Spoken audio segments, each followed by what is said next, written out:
भारतीय परंपरेत कोणत्याही शुभ कार्याची सुरुवात होते ते विघ्नहर्ता श्री गणेशाच्या स्मरणाने. कारण गणराय म्हणजे मंगल कार्याचे प्रारंभ, बुद्धीचे प्रतीक आणि प्रत्येक विघ्न दूर करण्याची क्षमता.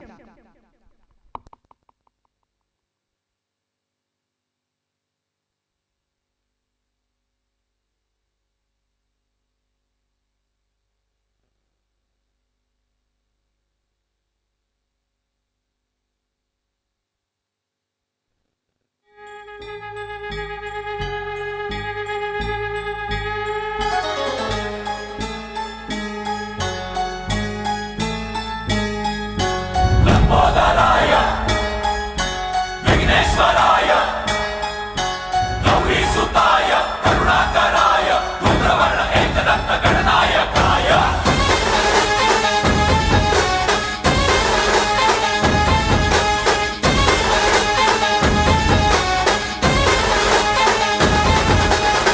जीव जडला चरणी तुझ्या रे, चरणी तुझ्या रे, शरण आलो बाप्पा तुला रे, बाप्पा तुला रे.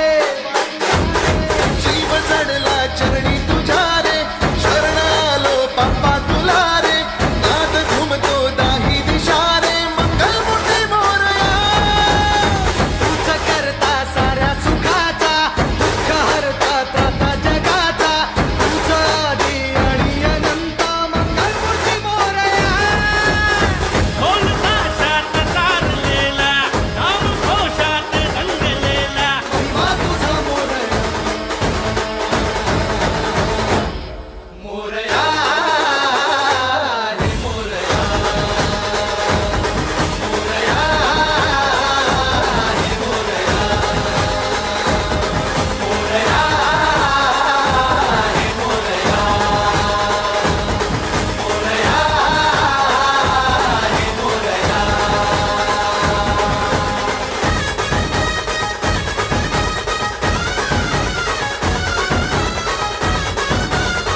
की त्या नावातच राष्ट्र आहे, महाराष्ट्र. आम्हाला अभिमान आहे की अशा राज्यात राष्ट्राचा जन्म झाला. मागच्याच वर्षी आपल्या मराठी भाषेला अभिजात दर्जा मिळाला आहे. आपल्या महाराष्ट्राला इतिहास संस्कृती आहे. पंढरपूरचे विठ्ठल भगवान आणि साधू संत छत्रपती शिवाजी महाराज, शाहू फुले आंबेडकरांची ही पावनभूमी. तर चला या गीताने आपण महाराष्ट्र गौरव वाढवूया.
आपण पत्रकार बंधू एकत्र असलेल्या म्हणजे सांगोला तालुका पत्रकार कार्यशाळा व कृतज्ञता सोहळा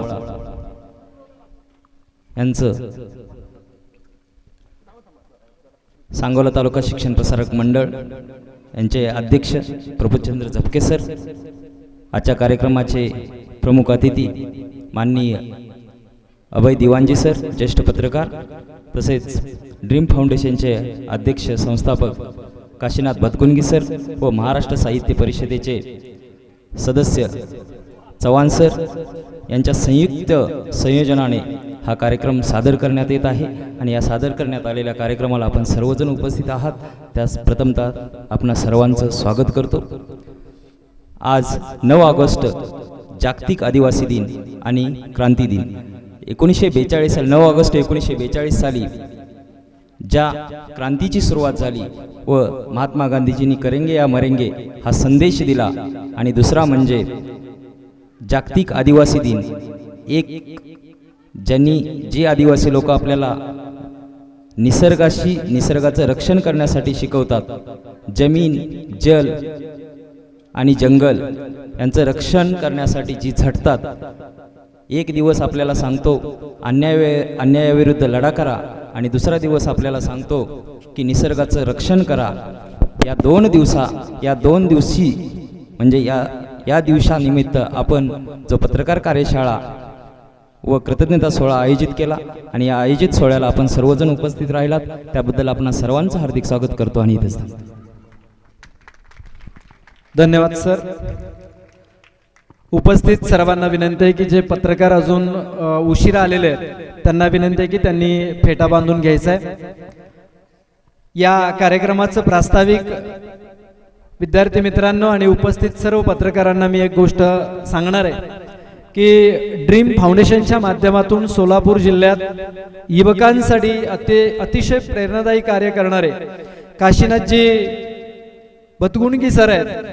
जे सर सायकलवरती सोलापुरातून त्यांच्या मित्रांसमवेत निघाले आणि भारताचे राष्ट्रपती डॉक्टर APJ अब्दुल कलाम यांच्याशी ते सायकलीवरती जाऊन भेट घेतात.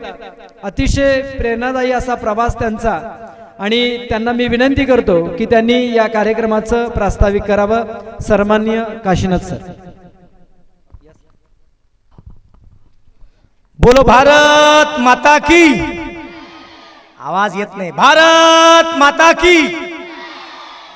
केवळ भारतासाठीच नव्हे तर संपूर्ण जगालाच वंदनीय ठरावे असे ऋषितुल्य व्यक्तिमत्व लाभलेले भारताचे महान शास्त्रज्ञ आमचे प्रेरणास्थान अब्दुल कलाम यांना वंदन. सरस्वती मातेला वंदन. व्यासपीठावरती त्रिमूर्ती आहेत, मागे सरस्वती माता आहे.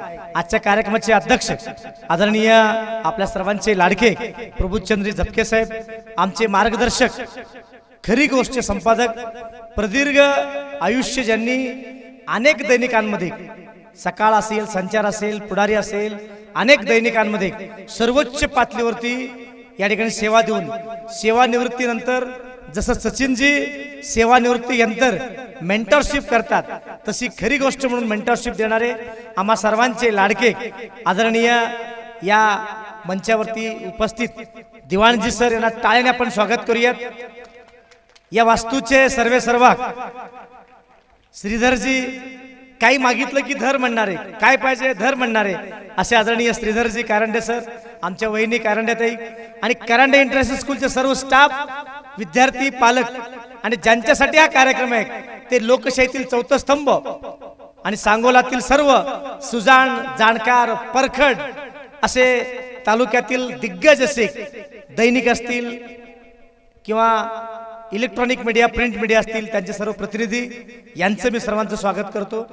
खरं तर आपल्याला प्रश्न पडला असेल, बाबा आज 7 जानेवारी नाही आहे, आज काय दर्पणकरांचं जयंती पण नाही आहे, आज रविवार आहे आणि आज क्रांती दिन आहे, आज आमच्यासाठीच का कार्यक्रम ठेवला असेल आणि अगोदर तुम्ही तर काही कार्यक्रम घेतला, नेमका काय उद्देश असेल. मनामध्ये अनेक प्रश्न पडतात.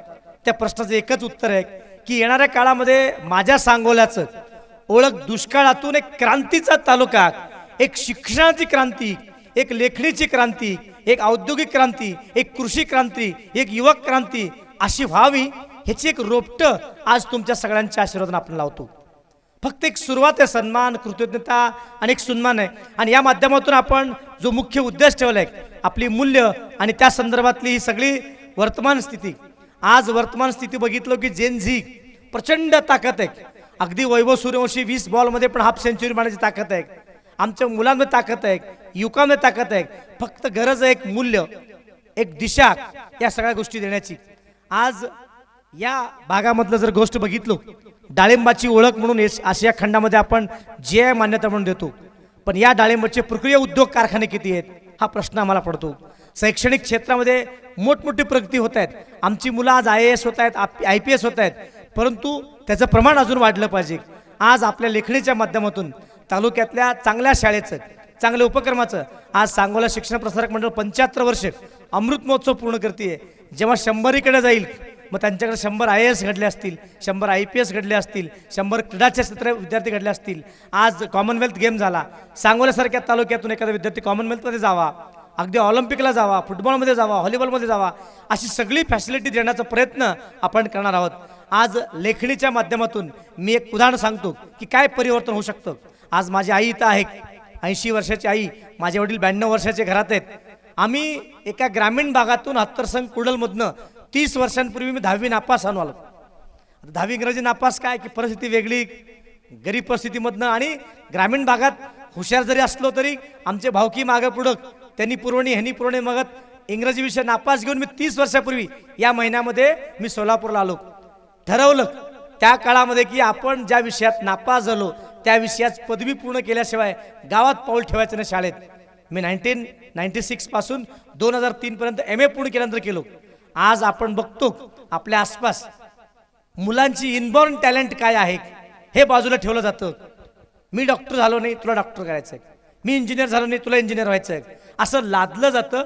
करोडो विद्यार्थी या टेन्शनमध्ये आहेत. जेनजी प्रचंड ताकद त्या मुलांमध्ये आहे. जन्मजात कौशल्य, हत्तीला पळता येतं, पळायला चाललं पाहिजे. आपली जबाबदारी आहे. आज हजारो विद्यार्थी सुसाईड करतात. 100 पैकी 100 मार्क घेतलेले मुलं आज आत्महत्या करतायत. का की मला फी भरतील का माझे वडील. अहो, त्या मुलांना संधी देणं खूप महत्त्वाची आहे. आपल्या करंट इंटरनॅशनल स्कूलमध्ये राज्यातले टॅलेंट विद्यार्थी आहेत. कदाचित ते श्रीधर सर बोलले नसतील. इथं शेकडो विद्यार्थ्यांना 1ही रुपये फी न घेता आम्ही राहणं, जेवण, त्याचबरोबर चांगलं उच्च शिक्षण आम्ही देण्याचा प्रयत्न करतो. तुम्हाला पण याची माहिती व्हावी. बाबा आपल्या ठिकाणी एखादा काहीतरी संस्था आहे, ते काहीतरी करतीये, ते काहीतरी मूल्य जपतीये. आपल्याही माध्यमातून या मूल्यांना वाढवण्यासाठी काहीतरी एक ठिणगी पेटली पाहिजे, हा आमचा प्रयत्न आहे. सिर्फ हंगामा खड़ा करना हमारा मकसद नहीं है. कोशिश इतनी ही है कि सूरत बदलनी चाहिए. तेरे दिल में न सही मेरे दिल में तीर जलनी चाहिए. आमचे सुनीलजी जवंजाळजी 2006च्या कार्यक्रमाला आलते. सुनीलजी बरोबर आहे का? हुतात्मा स्मृती मंदिरमध्ये 26 जुलै 2006ला आम्ही कार्यक्रम घेतला होता. मी तारीख सहित सांगतो, वारा सहित सांगतो. मी आतापर्यंत फक्त 19,000 कार्यक्रम केलो. मराठी, हिंदी, इंग्रजी, कानडी, तेलुगू, आता चायनीज, जापनीज मधनं, आणि 35,000 किलोमीटर फिरलो. आमचा दुसरा स्वार्थ आहे. तो स्वार्थ असा आहे की येणाऱ्या काळामध्ये आम्ही सोलापूरचं ब्रँडिंग करतो. त्या सोलापूरच्या ब्रँडिंगमध्ये श्रीधर सर 2 गोष्टी आम्हाला महत्त्वाच्या आहेत. एक, आपल्या सौ बिमार एक अनारमधला अनाराचं जागतिक लेवलला ब्रँडिंग हवं. मागच्या आठवड्यामध्ये एका ॲग्री प्रोड्यूस कंपनीने सिंहगड कॉलेजमध्ये कार्यक्रम घेतला. त्यात बघितलो 995 कोटीचा एक्सपोर्ट डाळिंब होतो. हे होतं, ते होतं. डाळिंब संशोधन केंद्राची लोक बोलत होते. देवाजी सर, मी कान लावून बघितलं, त्यांचं वेबसाईट चेक केलं, सगळं चेक केलं. 350 शेतकऱ्यांची नंबर होती, नाव होती, सगळं होतं. सांगोल्यातल्या पण काही लोकांची नाव होती, पण एक्सपोर्टमध्ये एकाही शेतकऱ्याचं नाव नव्हतं. मग ही लोक सगळं दलालांच्या हातात देतात का, असा प्रश्न मी जाहीरपणे विचारला. मी पत्रकारांना विचारतो, पत्रकार बांधवांनो, एक्सपोर्टमध्ये किती शेतकरी एक्सपोर्ट करतात आणि जास्त पैसे कमवतात, ही मूल्य आपण त्यांना विचारण्याची गरज आहे. दुसरी गोष्ट, आम्ही सोलापूरची ओळख, दुसरी GI मान्यता मंगळवेढा ज्वारी किंवा सोलापूरची ज्वारी. मी, माझा मुलगा इथं आमच्या 18 वर्षांनी तो जन्म घेतला, म्हणजे खूप दिवसांनी, ज्युनियर कलाम म्हणतो त्या दिवशी आम्ही भाकरी फॅक्टरी काढलो. सहज भाकरी केंद्र सुरू केलो. आज 3 वर्षात रोज 1 लाख भाकरी आमच्याकडे तयार होतात. आम्ही टॅगलाईन दिला, बेकरी बेकारीपासून मुक्ती भाकरी. आणि त्या वर्षी बालाजी सरोवरच्या कार्पोरेट होडामध्ये आमचे श्रीधर सर मुलांना घेऊन आले. आणि नुसतं आलं नाही, आम्ही मिलेटची स्पर्धा ठेवली 24 मध्ये. यांनी सगळी मिलेटची वस्तू घेऊन आली. ज्वारीपासून इडली, ज्वारीपासून डोसा, काय काय काय काय घेऊन आले. आणि आमच्या त्या कलेक्टर साहेबांनी खाल्ले आणि बघितले. मी म्हणलो, ग्रामीण भागातील एका शाळेच्या शिक्षकांना, प्राध्यापकांना असा प्रश्न पडला की मुलांना असं काहीतरी डाएट द्यावं पिझ्झा बर्गरच्या जमान्यामध्ये. मी म्हणलो, बाबा इथं काहीतरी घडतं क्रांती.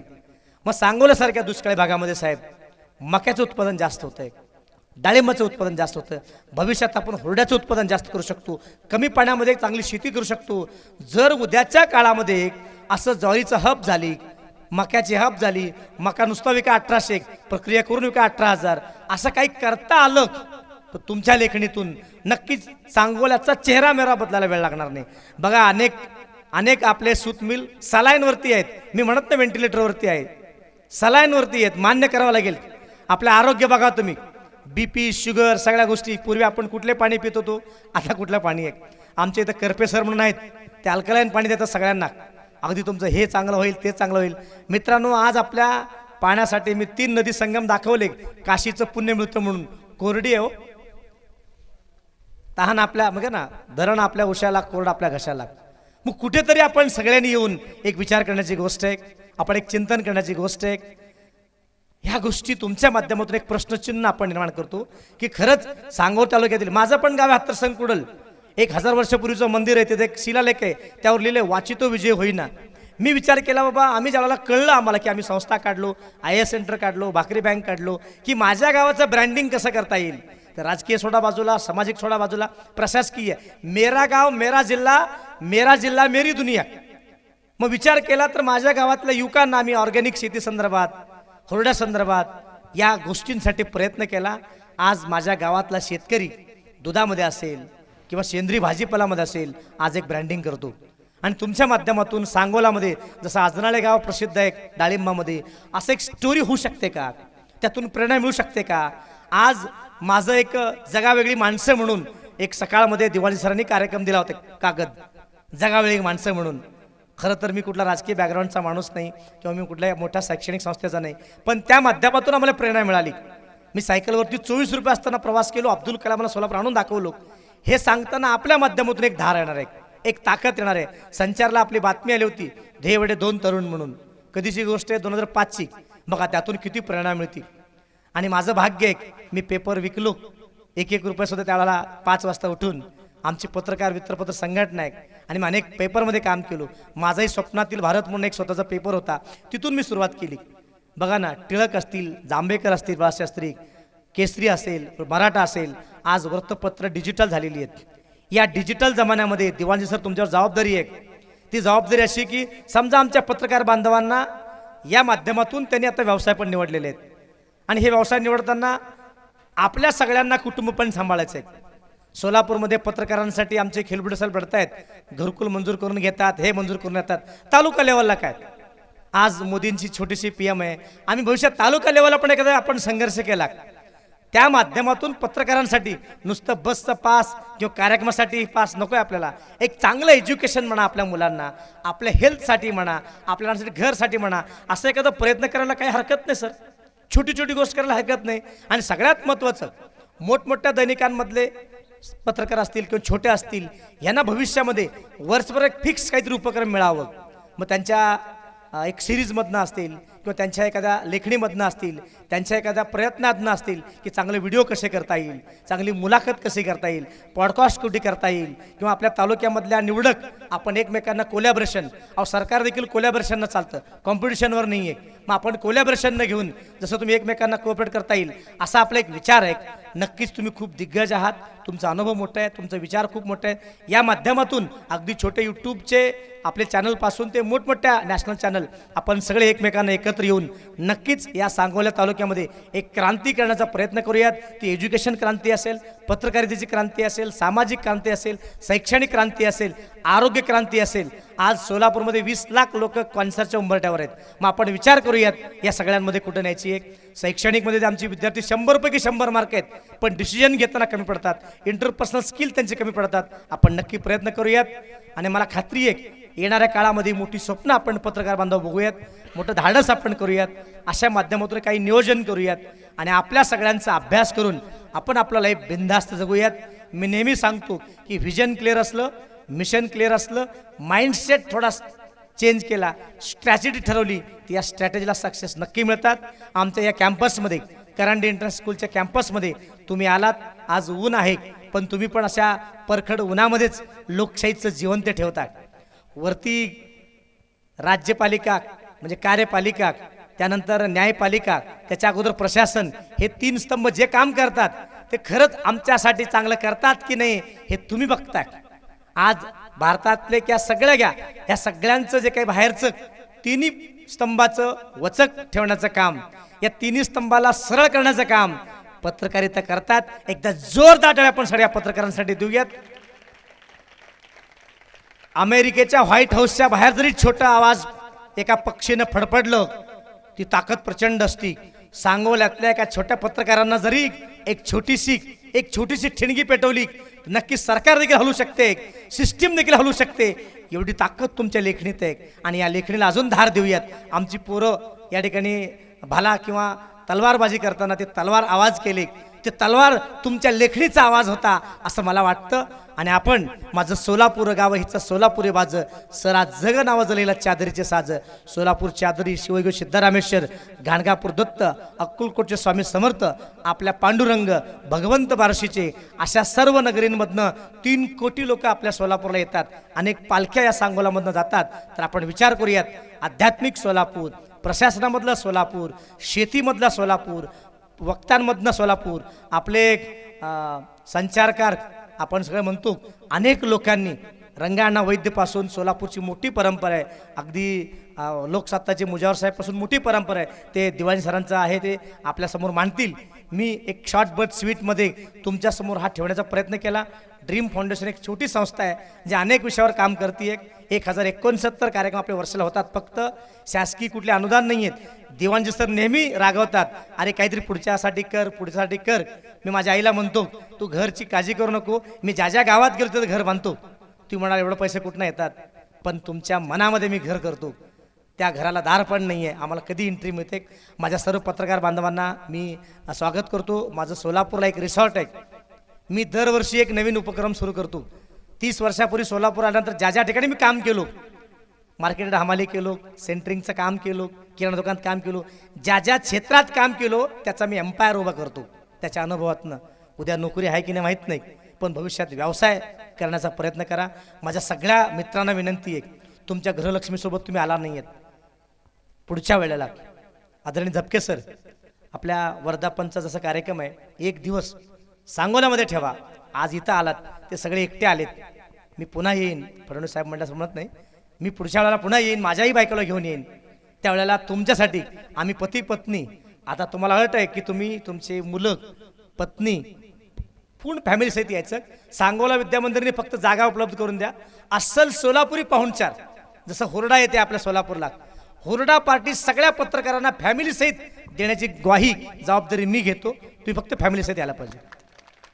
फॅमिली सहित दुःख दर्द पीडा परेशानी सगळ्यांना आहे, पण आनंद घेऊयात. अहो, राष्ट्रपती भवनला आम्ही दिला कार्यक्रम, भाकरीची स्पर्धा घेतलो.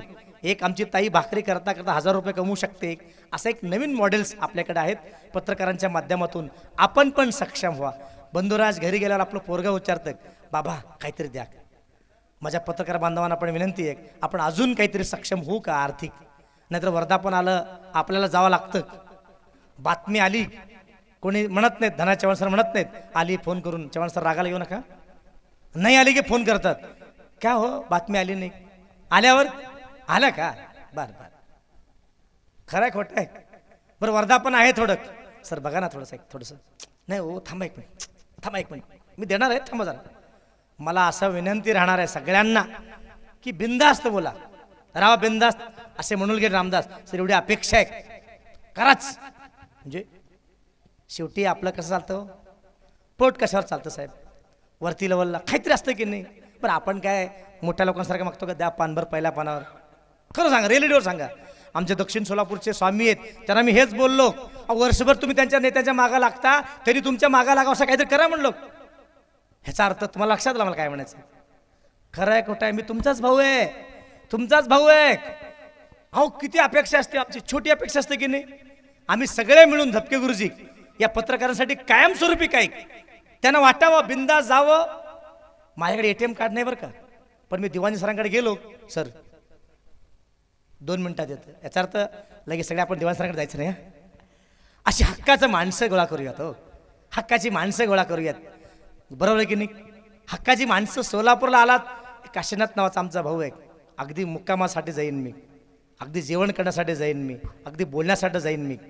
आपली काय गरज हो, आम्ही जे धडपड केलो, आम्ही जे तळमळीनं काम केलो, ज्या संकटातनं आलो, जे पैशाची अडचण, ह्याची अडचण आमच्या पोराबाळांना होऊ नये. खरं आहे खोटं आहे. मग यासाठी आपण एक सिस्टीम निर्माण करू. आम्हाला कोणाला दबाव द्यायचा नाही आहे किंवा टार्गेट करायचं नाही आहे, पण जे चांगलं आहे आपल्यासाठी मागायला काय हरकत आहे. आपण रात्रीच्या कार्यक्रमासाठी मागतो का, बसल्यासाठी, आपण तर चांगल्यासाठीच मागतो. आपण मी परखडपणे तुमच्यापुढे मानतो की आपण एक सिस्टीम तयार करूयात, सगळे बांधव एकमेकांना सहकार्य करतील. पटलं ना?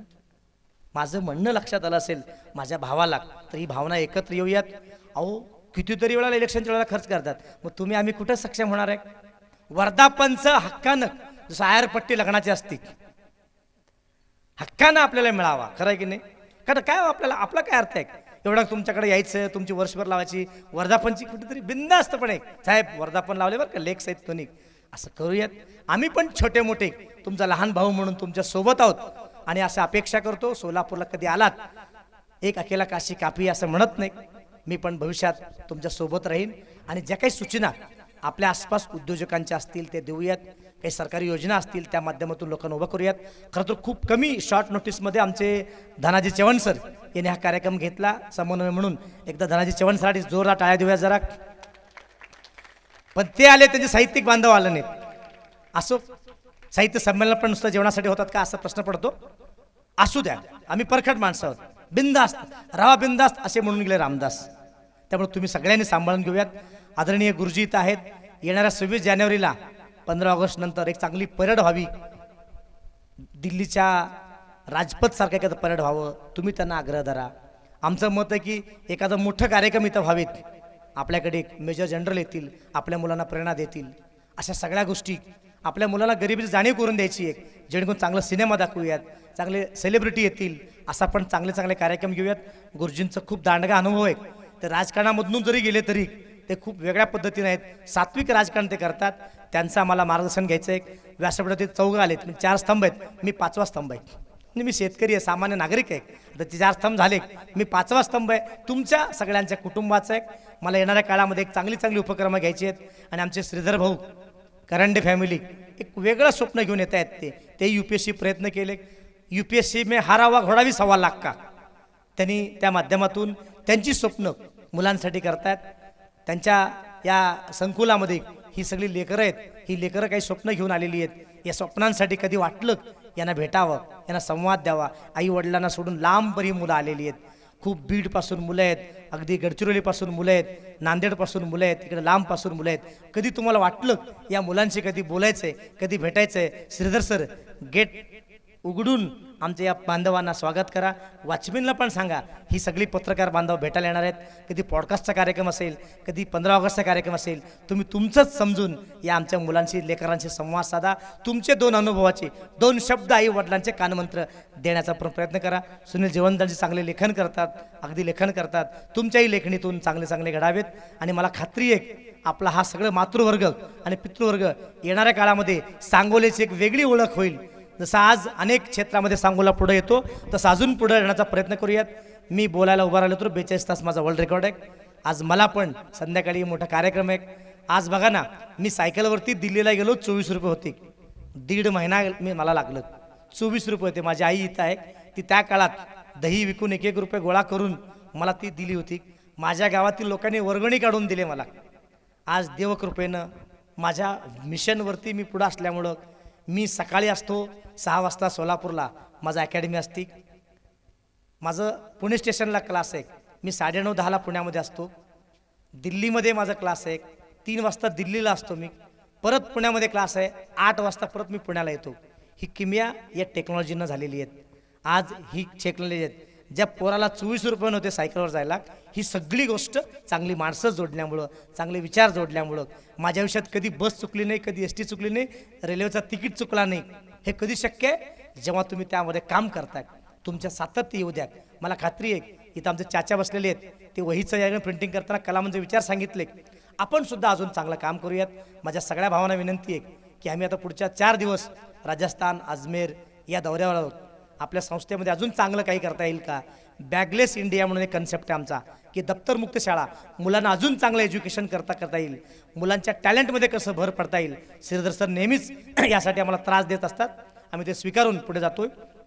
बोलण्यासारखं भरपूर आहे. A फॉर ॲक्शनपासून ते D फॉर ड्रीम आपल्याला द्यायचं आहे. तुम्ही सगळेजण आलात त्याबद्दल मी निमंत्रक आणि संयोजक या नात्यानं तुमच्या सर्वांचं स्वागत करतो. आपल्या सर्वांना healthy India, wealthy India, rich India असं करायचं आहे. आमच्या बोलण्यामध्ये काही चुकलं असेल तर ते आमचं होतं. काही चांगलं असेल तर ते तुमचं होतं. आपण सगळेजण या माध्यमातून करूयात. खरं तर तुम्ही पुढे बसले आहात, तुम्ही सगळे जमीनदार आहात, आम्ही फक्त तुमचे प्रतिनिधी म्हणून इथं असलेलो आहोत. खरं तर आम्हाला सगळ्यांना व्यासपीठावर घ्यायचं आहे. टप्प्याटप्प्याने जेव्हा सत्कार होईल, ग्रुप फोटो होईल, तेव्हा आपण सगळेजण आम्हाला आशीर्वाद द्या. तुम्ही आमच्या वडिलांसारखे. आता मगाशी काही लोक भेटले, दिवाण सर बोलत होते. खरं तर तुमचा अनुभव खूप मोठा आहे. आम्ही एक प्रयत्न केला की सगळ्या पत्रकार बांधवांना एकत्र करण्याचा.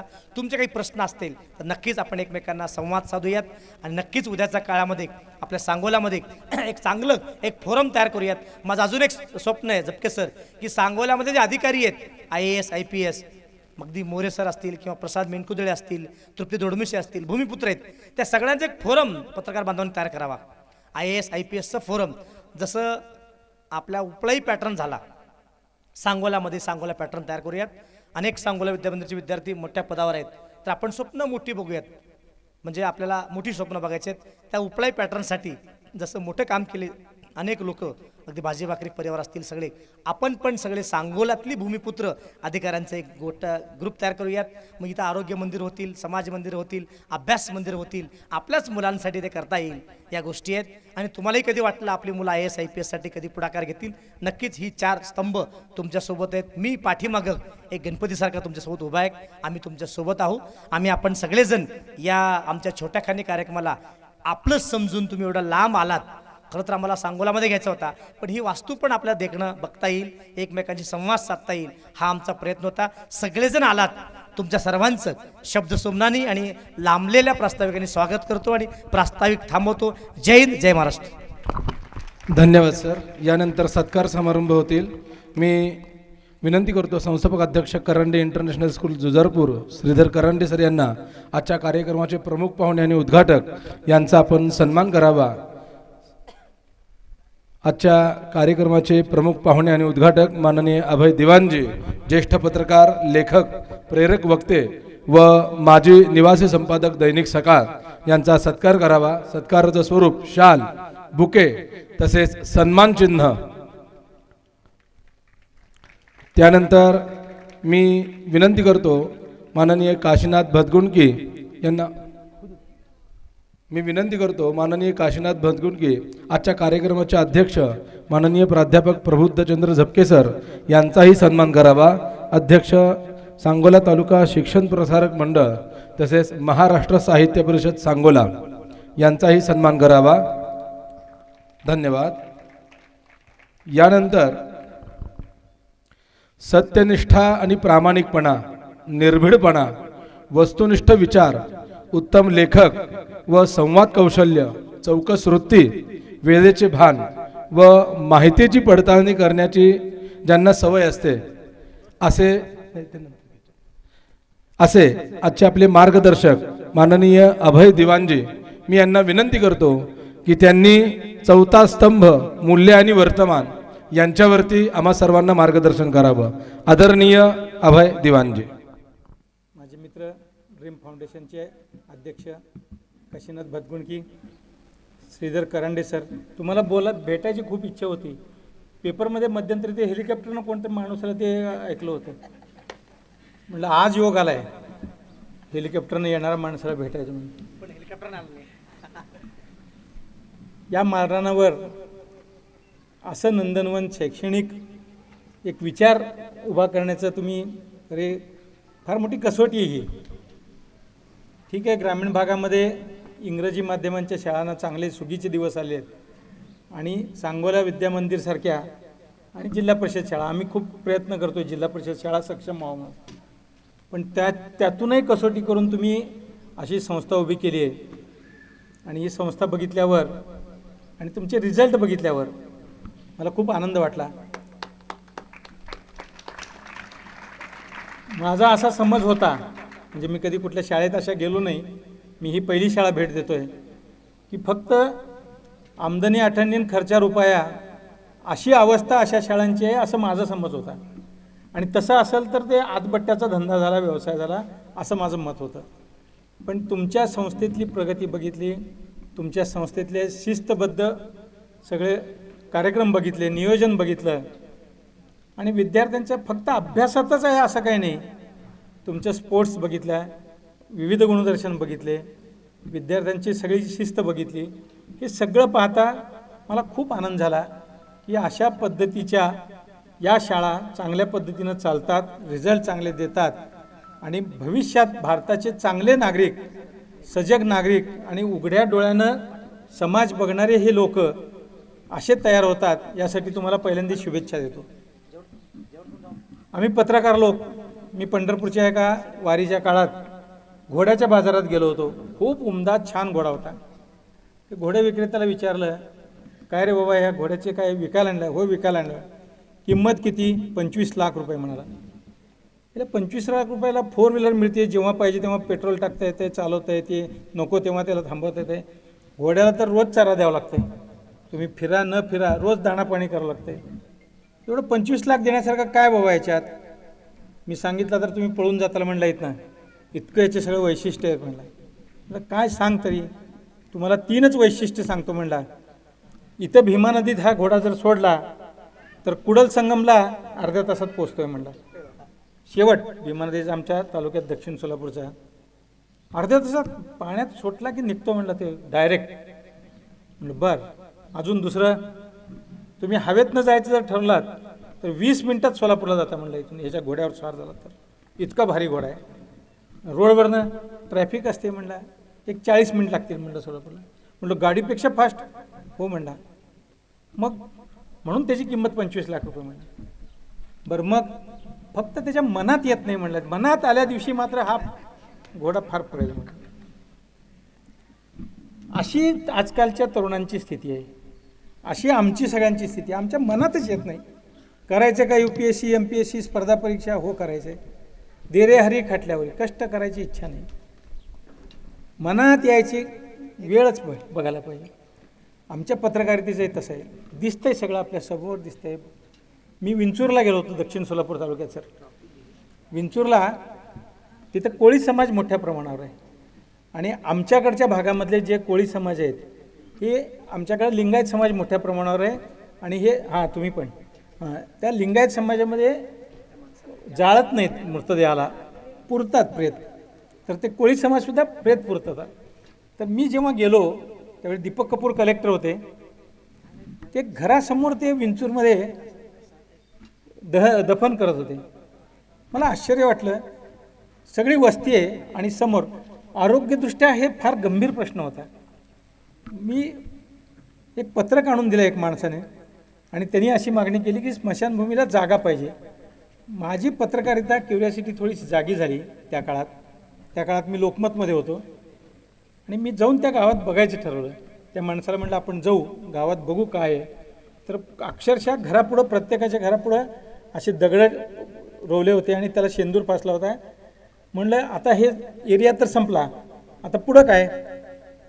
त्यांनी सांगितलं उकरायचं, दुसरं घालायचं. घराच्या पुढं दरवाजात. मला ते भयावह परिस्थिती मनाला जरा थोडी लागली. मी त्याची बातमी लिहिली आणि महाराष्ट्रातल्या लोकमतच्या सगळ्या आवृत्त्यांमध्ये ती बातमी छापून आली. अंगणाला स्मशानभूमी बनवून जगतात माणसं इथं, ती बातमी छापून आली. दीपक कपूर साहेबांनी मला बोलवलं कलेक्टरनी. अरे काय म्हणले हे प्रकार, मला बघायचं आहे म्हणले. म्हणजे माझी क्युरियासिटी जागी झाली, प्रशासनाची क्युरियासिटी जागी झाली. त्यांनी मला गाडीत घातलं. तहसीलदार, BDO, तलाठी, ग्रामसेवक सगळ्याला तिथं बोलवलं आणि त्यांनी प्रत्यक्ष पाहणी केल्यावर ते तोंडालाच हात लावले. काय प्रकार आहे म्हणले हे. म्हणजे आपण गावाच्या बाजूला त्यांना जमीन देऊ. 1 एकरभर त्यांनी जमीन पण दिली त्या काळात.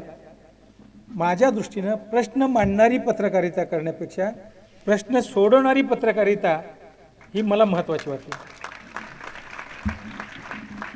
आणि ही मूल्य रुजवण्याचा माझ्या 38 वर्षात मी प्रयत्न केला. 1993 साली नवीन होतो पत्रकारितेत, म्हणजे लोकमतमध्ये होतो. एक ड्रायव्हर होता आणि तो गुटखा खायचा. गुटखा खाल्ल्याशिवाय त्याला गाडी चालवता यायची नाही. असं तोबरा भरायचा, गुटखा पकडायचा आणि गाडी चालवायचा. त्या काळात मी थोडासा चमकोश पत्रकार होतो, सगळ्यांना माहीत असलेला. आता काय नाही आहे तसा, पण सगळ्याच्या तोंडात होतो.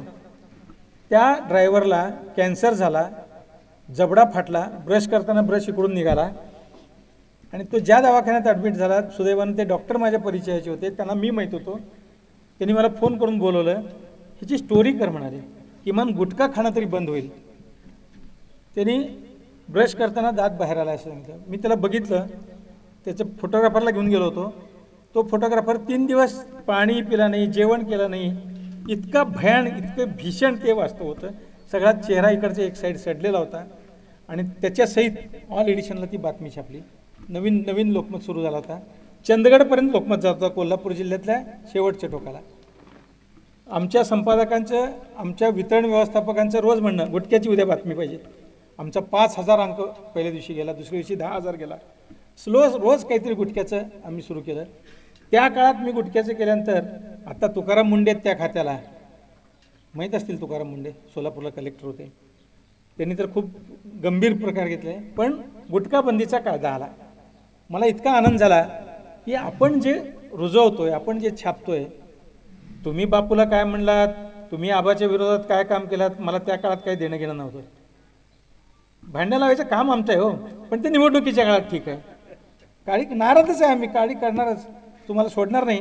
पण आधी माझ्या दृष्टीनं समाजातल्या तरुणाईमध्ये हे जे काही रुजलं होतं, हे जे काही गुटखा खायचं, सर त्या काळात प्रत्येक पान दुकानावर पाटी होती, आम्ही गुटखा विकत नाही म्हणून. अजून काय कमवायचं आहे म्हणलं. आपण किमान 10% 20% लोकांमध्ये जरी बदल करू शकलो तरी मला आनंद वाटला. ही मूल्य रुजवली आम्ही पत्रकारितेत त्या काळात. आणि आता ती गुटखा बंदी झाली. सोलापूरला युनिव्हर्सिटी व्हावी स्वतंत्र, ह्याच्यासाठी प्रयत्न केले. आपलं सुदैव मुख्यमंत्री आणि उपमुख्यमंत्री सोलापूरचे झाले. शिंदे साहेबांनी एका जिल्ह्याला ऐतिहासिक निर्णय घेतला. आपण हुतात्मा एक्सप्रेस सुरू करायची, इंद्रायणी एक्सप्रेस सुरू करायची. सतत काहीतरी पाठपुरावा करायचा आणि विषय मार्गी लागेपर्यंत सोडायचा नाही. एकदा मांडायचं आणि सोडायचं असं नाही केलं. शेवटपर्यंत त्याचा पाठपुरावा केला. आमची इथं अनेक सहकारी बसलेत.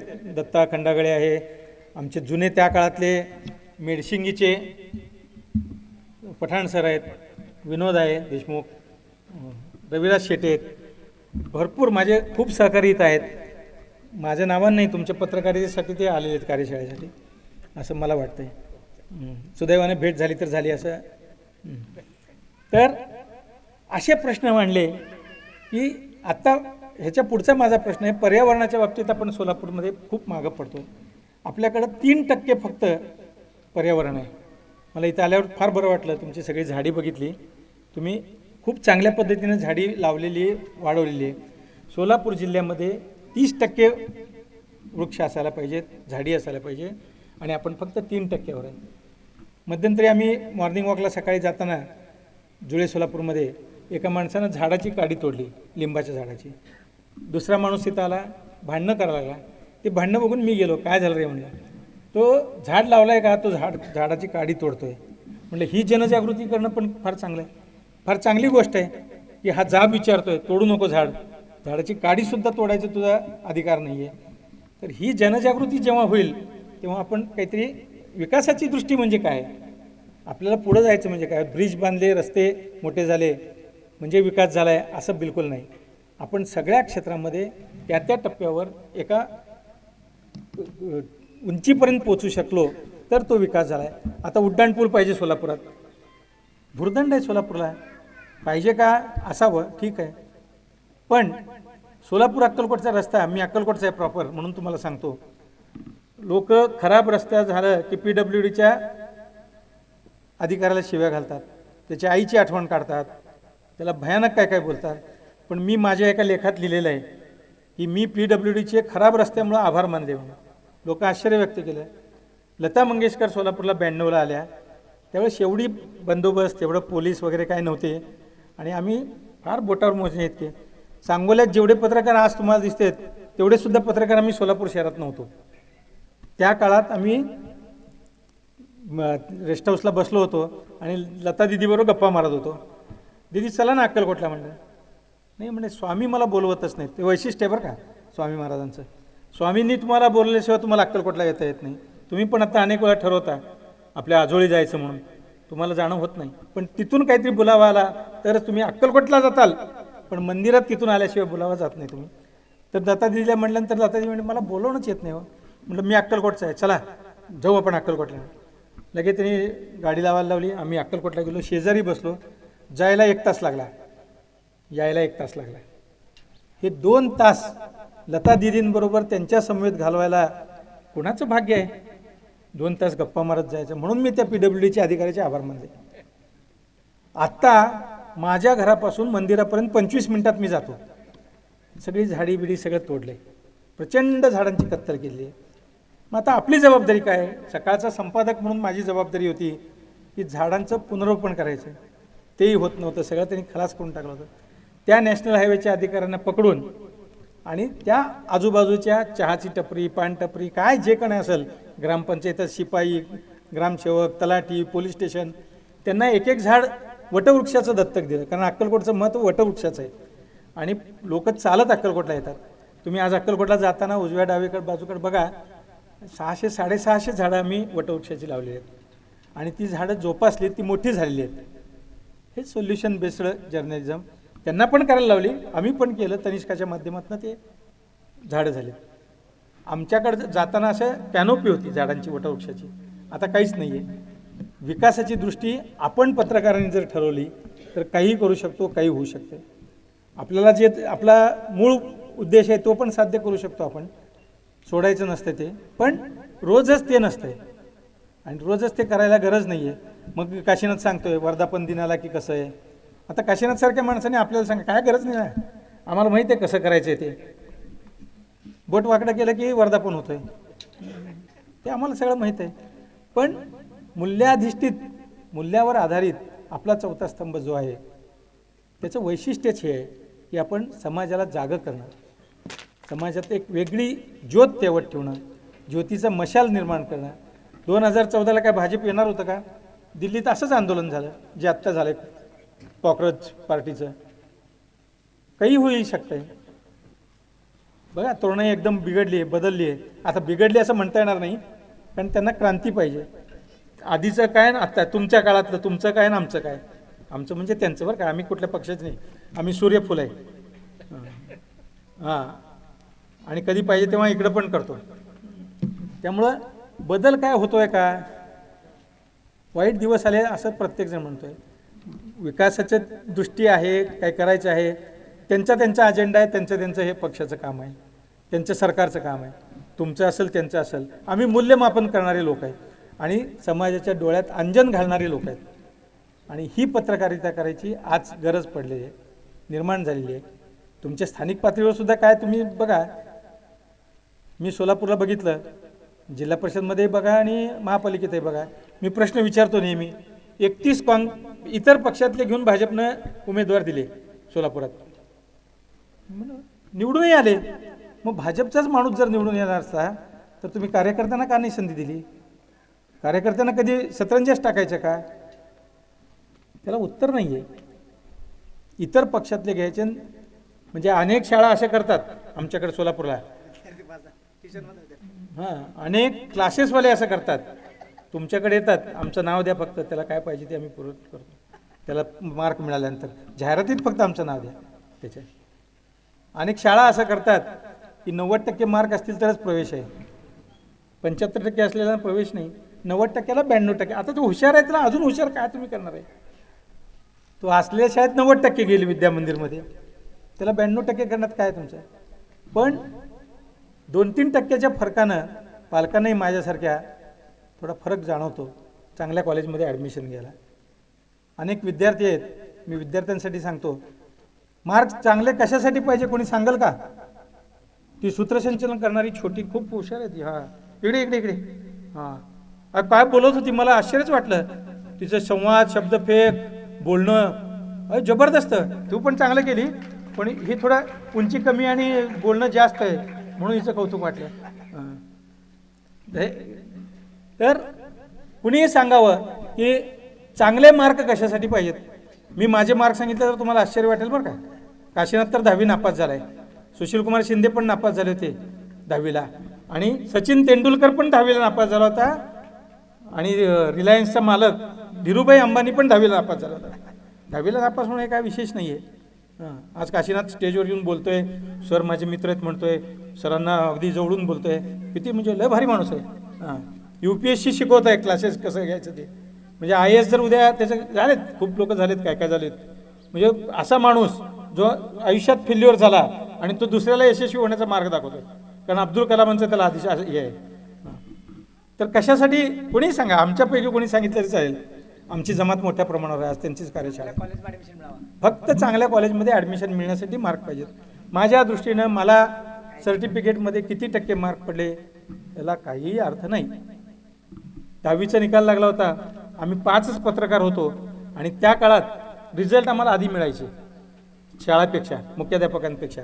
आणि वशीला आम्हाला खूप लोक फोन करून सांगायचे. त्यावेळेस लँडलाईन होते, माझ्याकडे 3-4 नंबर होते आणि मला त्यांनी सांगितलं होतं जे पास झाले तेवढंच सांगणार, आम्ही नापास झाल्याचं सांगत नव्हतो. परत त्यांनी काहीतरी वेगळा विचार केला, रुळावर गेला, विहिरीत गेला, कुठं गेला, काय कोण सांगावं. मग आम्ही फक्त तेवढंच सांगणार, एवढे मार्क पडले, तेवढे मार्क पडले, तेवढं सांगत होतो. माझ्याकडे 3-4 लोकांचे नंबर होते मित्रांचे, त्यांना फोन करून सांगितलं तुझ्या मित्राला तुझ्या मुलाला चांगले मार्क पडलेत, बहुतेक तू बोर्डात पण आहे. कारण बोर्डातली यादी पण आम्हाला मिळायची. मग आम्ही 4-5 जण मिळून वाटून घ्यायचो. त्यावेळेस सायकलवर पत्रकारिता होती आमची. आज पत्रकार, आज नवीन लागलेला पत्रकार मोबाईल आणि हिरो होंडा. नशीब आहे त्यांचं, चांगलं आहे, काय हरकत नाही. हे काय वाईट आहे असं माझं म्हणणं नाही, हे चांगलंच आहे. कारण आता कम्युनिकेशन स्किल खूप पुढे गेलेलं आहे. फक्त आलेली बातमी तशीच्या तशी व्हॉट्सअपची पत्रकारिता असू नये एवढंच फक्त त्याच्यात उद्देश आहे.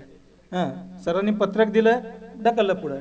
मी प्रत्येक मिटिंगमध्ये सांगायचं होतं, मी विचारा आमच्या माणसाला, ते महाजन सरांना तर मी प्रत्येक वेळेस बोलत होतो. ते शिक्षक प्रचंड गडबड त्यांना, सर पत्रक आहे तसं पुढं पाठवू नका, मग ते तयार करून पाठवायचे. तर पत्रक आल्यानंतर सुद्धा त्याच्यावर संस्कार करता येते. मग आम्ही 4-5 जण मिळून वाटून घेतलं की तू 7 रस्त्याला तू जा, जुळे सोलापुरात मी जातो, दयानंद कॉलेजकडे तू जा. आम्ही वाटून घेतलं आणि नंतर आम्ही एकत्र येऊन ते मुलाखती द्यायचो. त्यावेळेस मुलाखती छापून यायच्या मुलांच्या 10वीत बोर्डात आलेल्या. माझ्याकडं 12वा 14वा आणि नापास झालेला मुलगा पण होता. म्हणजे ते त्याला सांगायचं नव्हतं, त्याच्या वडिलाला सांगायचं होतं. आणि सुदैवानं ते एकाच बिल्डिंगमध्ये राहत होते.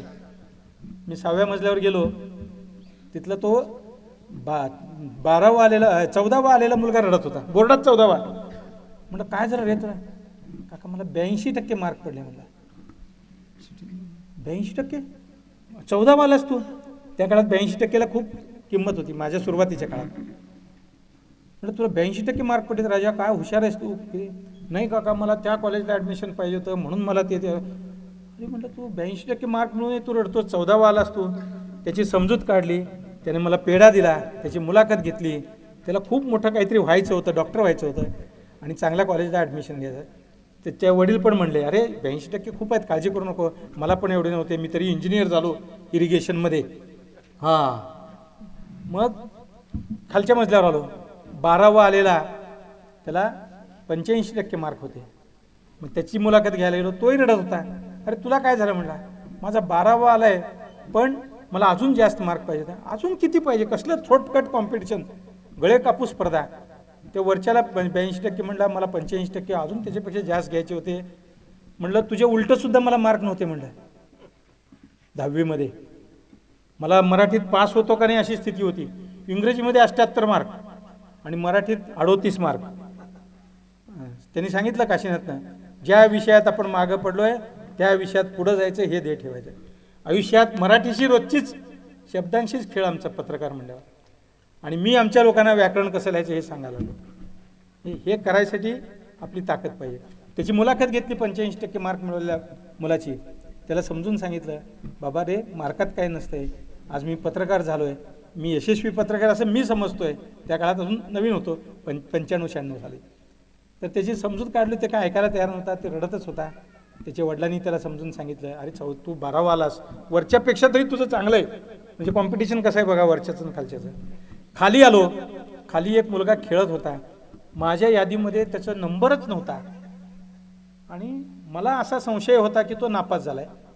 आणि तो मजेत क्रिकेट खेळत होता, इतकं भारी क्रिकेट. आणि ते अरे राजू इकडे म्हणलं, मित्राचाच मुलगा होता. काय झालं तुझं 10वीचं? काका मी नापास झालो म्हणला. मला अभिमानानं सांगतोय म्हणलं, आणि काहीच वाटत नाही. त्याच्यात काय असते म्हणलं, तुम्हाला धीरूभाई अंबानी माहित आहेत का म्हणलं? हो माहित आहेत की म्हणलं, ते 10वीत नापास झाले होते म्हणलं. सचिन तेंडुलकर मी क्रिकेट खेळतोय म्हणलं, आता माझं दैवत आहे म्हणलं. मग तो नापास झाला तर मी पण झालो म्हणलं. आमच्यात साम्य आहे म्हणलं 10वीत नापास व्हायचं. सुशीलकुमार शिंदे तर तुम्हाला 100% माहीत असणार. हो माझे मित्र आहेत म्हणलं, ते पण 10वीत नापासच झाले ते म्हणलं. बरं काशीनाथचं त्याला नाव माहीत नव्हतं. म्हणलं मग म्हणलं मी ऑक्टोबरला तुमच्याकडे येतो, माझा हा फोटो घ्या. त्यांनी खिशातनं फोटो काढला आणि मला दिला. मी त्यावेळेस जर नाही आलो मार्क चांगले पाडून तर तुम्ही मला शर्यत आहे आपली, तो आमच्या घरी जेवायला यायचा म्हणला. त्या दिवशी मुलाखत माझी घ्यायला या म्हणला.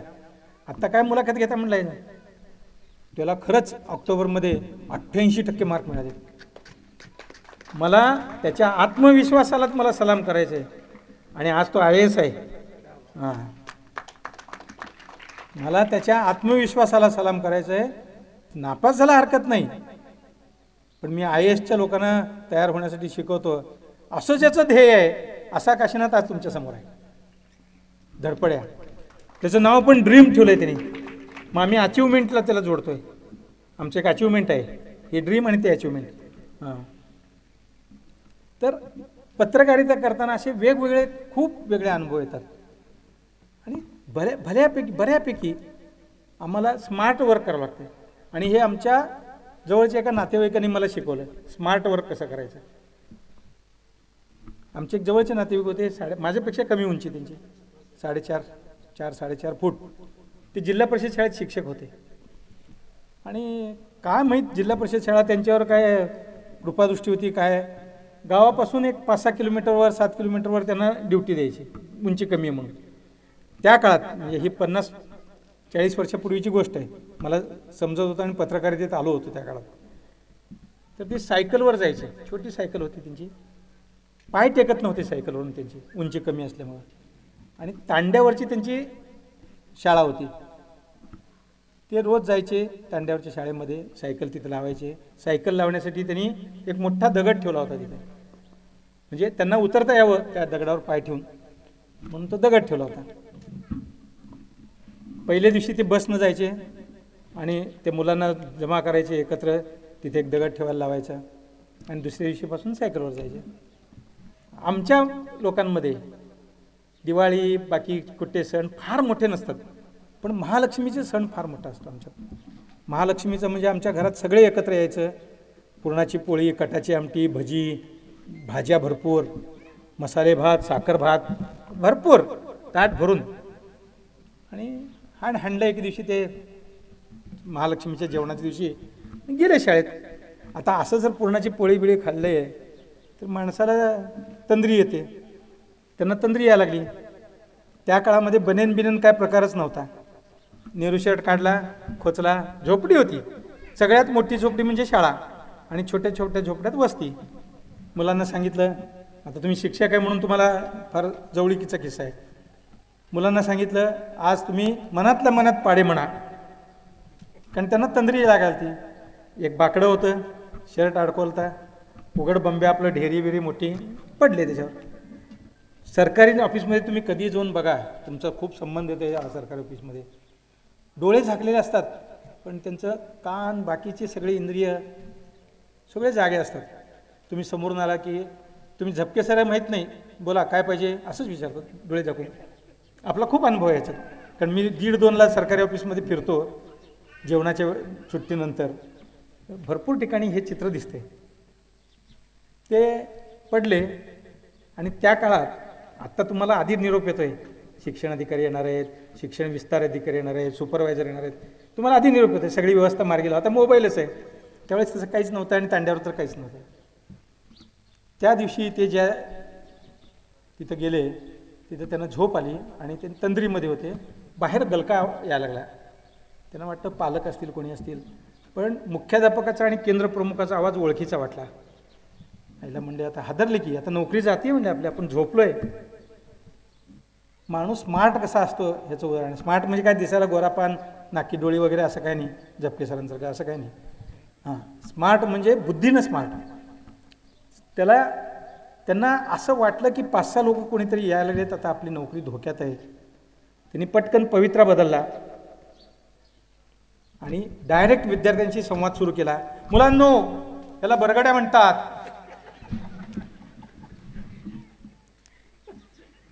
शरीरात अमुक इतक्या बरगड्या असतात, साधुपिंड असतंय, मूत्रपिंड असतंय, काय काय आपलं आणि माणूस घाबरल्यानंतर जास्त जोरात आणि बडबड बडबड जास्त करतो. तुम्ही शिक्षा करणाऱ्या शिक्षकाला बघा, तुम्ही चुकला की लगे कसं बडबड बडबड जास्त करतो. ते जोरात बोलायले, शरीरात काय असते, शरीर काय काय करतंय. तेवढ्यात त्यांनी बघितलं, एकच फक्त मुख्याध्यापक आणि केंद्रप्रमुख सरपंच हे तिघं ओळखीचे होते. बाकीचे कोण आहेत त्यांना काही कळना. 5-6 लोक होते. त्याच्यामध्ये जिल्हा परिषदचे CEO होते, त्याच्यामध्ये गट शिक्षण अधिकारी होते. त्यावेळेस काही संपर्क डायरेक्ट येत नव्हता कोणाशी. ते सगळे आत आले, गुरुजी काय करताय म्हणलं तुम्ही? ते म्हणले हे BDO साहेब आहेत ना? होय म्हणले. मी BDO साहेबांना आमच्या मुलांना शिकवण्यासाठी ते चार्ट द्या म्हणून सांगितलं, ते देत नाहीत, आता सजीव देखावा करून शिकवायला म्हणले. विद्यार्थ्यांना शिकवायचं कसं आमच्यासारख्या ग्रामीण भागातल्या शिक्षकांनी, जिल्हा परिषदच्या. त्या शिवोना एवढं कौतुक वाटलं तुम्हाला सांगतो. त्यांनी BDOना बोलवलं, काय रे खरं आहे का? हो सर, ह्यांनी दिलेलं आहे, हे पत्र आहे माझ्याकडे, कॉपी आहे म्हणाले याची पत्राची. असंच उघडे उभारले ते त्यांच्यासमोर. मग म्हणलं बघा, आम्हाला ते चार्ट मिळत नाहीत, कसं शिकवायचं तुम्हीच. आता शिवसाहेबांनी म्हणले चार्ट भेट जाऊ दे, तुम्हाला चार्ट पाठवतो, पण ह्यांना आदर्श शिक्षक पुरस्कार द्यायला पाहिजे म्हणजे.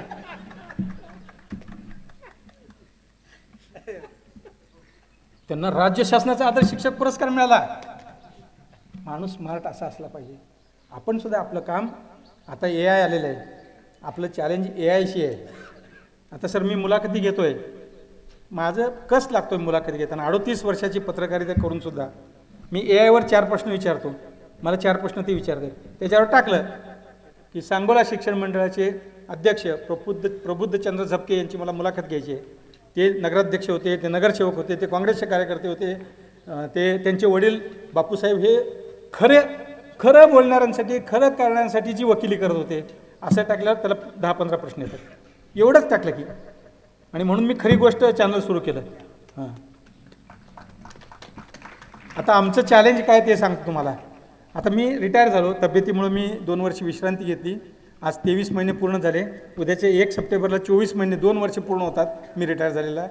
बसून करायचं काय, आता तब्येत जरा चांगली झाली आहे, आपल्याला आपलं बसू देत नाही, काहीतरी करावं वाटतं ना, त्याच्यात कोणाच तरी लावालावी. मग म्हटलं चला आपण पण चॅनल सुरू करू. मग मी चॅनल सुरू केलं. 2 मुलाखती प्रसारित झाल्या. प्रतिसाद खूप चांगला आहे. तुमच्याकडचं सुद्धा मोबाईल काढा, तुम्हाला सुद्धा उपयोगी आहे. मोबाईल ओपन करा, YouTube ओपन करा, मी सांगतो तसं करा, हक्कानं सांगतोय करा. YouTube ओपन करा, बघा YouTube ओपन करा. आता चाचा ओपन करा YouTube, तुमच्यापासून सुरू करू. YouTube ओपन करा, YouTubeवर खरी गोष्ट विथ अभय असं टाका. आता तुमच्या सगळ्यांचे नंबर माझ्याकडे आहेत. YouTubeवर खरी गोष्ट विथ अभय. सर काय की ते टाकलं की आता मी जे काय खात नाही करत नाही ते नॉनव्हेजचेच सगळे आयटम येतात. ते घोष म्हणते ते. चाच्याला ठीक आहे, आम्हाला कसं काय करावं. खरी गोष्ट विथ अभय आलं का? सबस्क्राईब करा. हां, सबस्क्राईब केल्यानंतर घरी गेल्यानंतर, आत्ताच नको, तासाची व्हिडिओ आहेत. उज्ज्वल निकम साहेबांचा एक व्हिडिओ आहे. अक्कलकोटचे शिवपुरीचे पुरुषोत्तम महाराज राजीमोरे यांचा व्हिडिओ आहे. 2 झालेत. लहाने डॉक्टरांचा व्हिडिओ असणार आहे. महेश भागवत म्हणून तेलंगणाचे पोलीस महासंचालक, त्यांचा. सर तुम्हाला तुमच्या स्टाफसाठी, तुमच्यासाठी, तुमच्या विद्यार्थ्यांसाठी हे सगळ्यात महत्त्वाचं काय आहे, तर तुम्हाला जर स्पर्धा परीक्षेमध्ये पुढे यायचं असेल तर ह्या लोकांच्या मुलाखती तुकाराम मुंडेंच्या हस्ते उद्घाटन करणार आहे माझ्या चॅनलचं, आणि ते येणार आहेत माझ्यासाठी सोलापूरला. आमचं बोलणंही झालेलं आहे. का तर गर्दी खेचणारा माणूस आहे आता सध्या. आम्ही खात होतो ते पनीर असं आहे हे माहीत नव्हतं. आम्ही पित होतो ते दूध कॅन्सर निर्माण करणार आहे असं माहीत नव्हतं. आम्ही आत्ता वाईट वाटतं आम्हाला. आम्ही सोलापुरात रस्त्यावर पाणीपुरी खात होतो, खूप चव लागायची. आता चवच लागत नाही, कारण त्यानं हाताला आता ते बंद केलं आहे सगळं. त्यानं मुंडेंनी सांगितल्याप्रमाणे चौकटीत करायला आहे, त्याची चवच गेली आहे. त्या हातानं आपलं घालून असं देत होता. पण चांगल्या गोष्टी होण्यासाठी एक माणूससुद्धा सगळं बदलू शकतो, ताकद निर्माण करू शकतो, हे त्याचं उदाहरण आहे. मी सांगत होतो की आपली पत्रकारितेतले मूल्य. सर आमच्या ग्रामीण भागातल्या सगळ्या बातमीदारांच्या सहकार्यानं जिल्हा परिषदच्या शाळा कशा चांगल्या आहेत आणि तिथं शिक्षण कसं चांगलं आहे, त्यांनी जे काही सामाजिक काय काम केलेलं आहे, झाडं लावली आहेत, काही वेगळं काय केलेलं आहे, त्यांचं सांगणं असते. आमच्या शिष्यवृत्तीत सगळ्यात पुढं मुलं आले. आता ते काय खरं नाही, आता अवघड झालं आहे, कारण त्यांना शिक्षणापेक्षा इतर कामच जास्त आहेत. आता SIRचं काम त्यांच्याकडेच आहे. तर अशा शाळा शोधून आम्ही 153 शाळांची मालिका चालवली आणि यतीन शहा प्रिसिजनचे प्रमुख चेअरमन ते आले माझ्याकडे एक दिवशी, सहज गप्पा मारायला, चहा प्यायला आले. त्यांना मी लॅपटॉप फिरून दाखवलं. आपल्या 153 शाळा आम्ही शोधल्यात आणि त्या चांगल्या आहेत. ह्याचं जर पैशात कॅल्क्युलेशन केलं, सकाळमध्ये ते कॅल्क्युलेशन आम्ही करत नव्हतो, बाकी ठिकाणी तुम्हाला जर बघायचं असेल तर सर आम्हाला किती देता, मग तुमची बातमी तुमच्या सत्काराची, वाढदिवसाची, रक्तदानाची, तुम्ही 1000 जरी बाटल्या गोळा केल्या तर रक्तदानाची बातमी तुम्ही आम्हाला जाहिरात दिली तरच लावणार. हां, आता आबासाहेबांचं कोण देणार जाहिरात? बापूंचं एखाद्या वेळेस कोणीतरी दिल.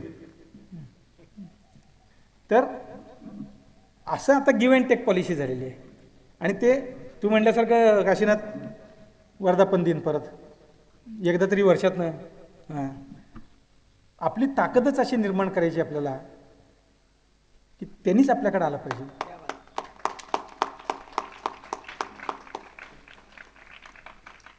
आम्ही सकारात्मक पत्रकारिता करतो, सकारात्मक करतो म्हणजे काय करतो?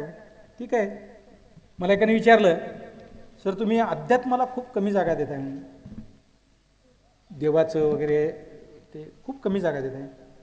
म्हटलं तुमच्या घरात बेडरूम किती आहे? 2, हॉल 1, मग किचन 1, देवघर आहे छोटं इकडं कोपऱ्यात ठेवलं. म्हणून तूच उत्तर देतोस की तुझं आमच्या काय 10 पानाचा, 15 पानाचा, 12 पानाचा, 18 पानाचा काय पेपर आहे, त्याच्यात ते देवघर आहे म्हणलं. तेवढंच सगळंच देवघर केल्यावर कसं व्हायचं? त्याला ठरलेली कॅटेगरी दिली आहे. मग जिल्हा परिषद शाळेच्या 153 शाळांची मालिका जी लावली, त्यांनी पाहिलं, ते म्हणाले ह्याला काय काम करता येईल सांगा म्हणाले. मी म्हणलं काहीतरी चांगलं करता येईल. त्यांनी त्यांच्या PA ला लगेच बोलून घेतलं. त्यांचा CSR फंड संपवायचा होता अर्जंट.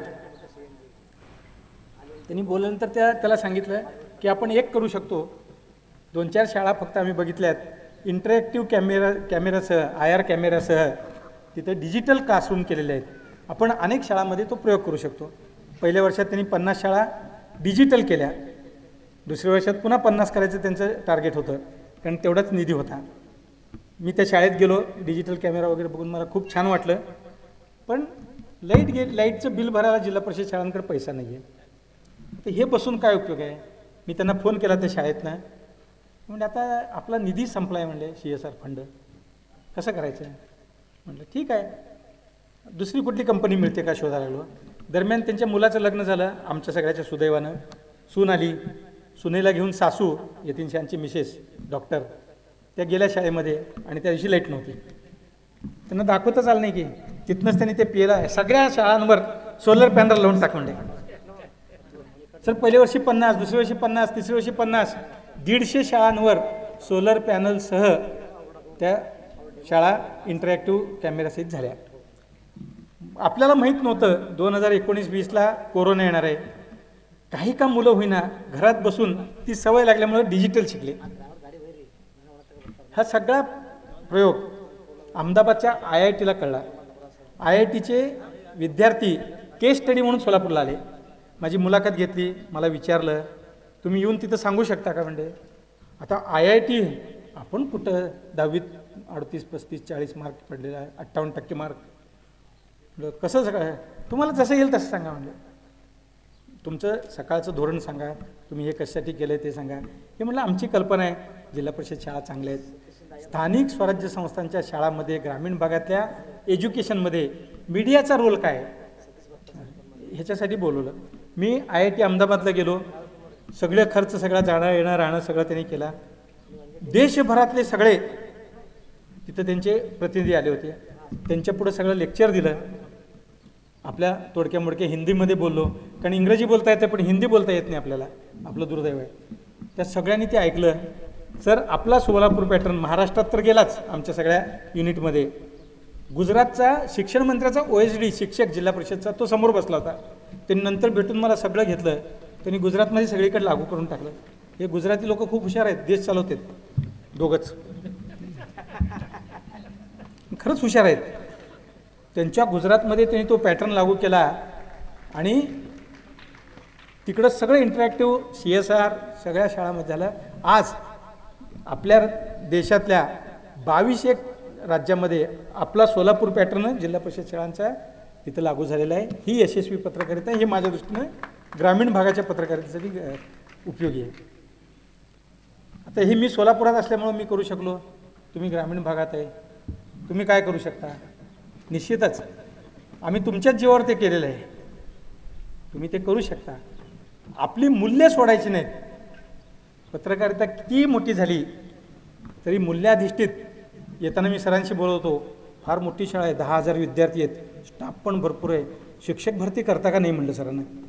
माझा विचारण्याचा रोख वेगळा होता, पत्रकार मी. सर म्हणले असते की शिक्षक भरती.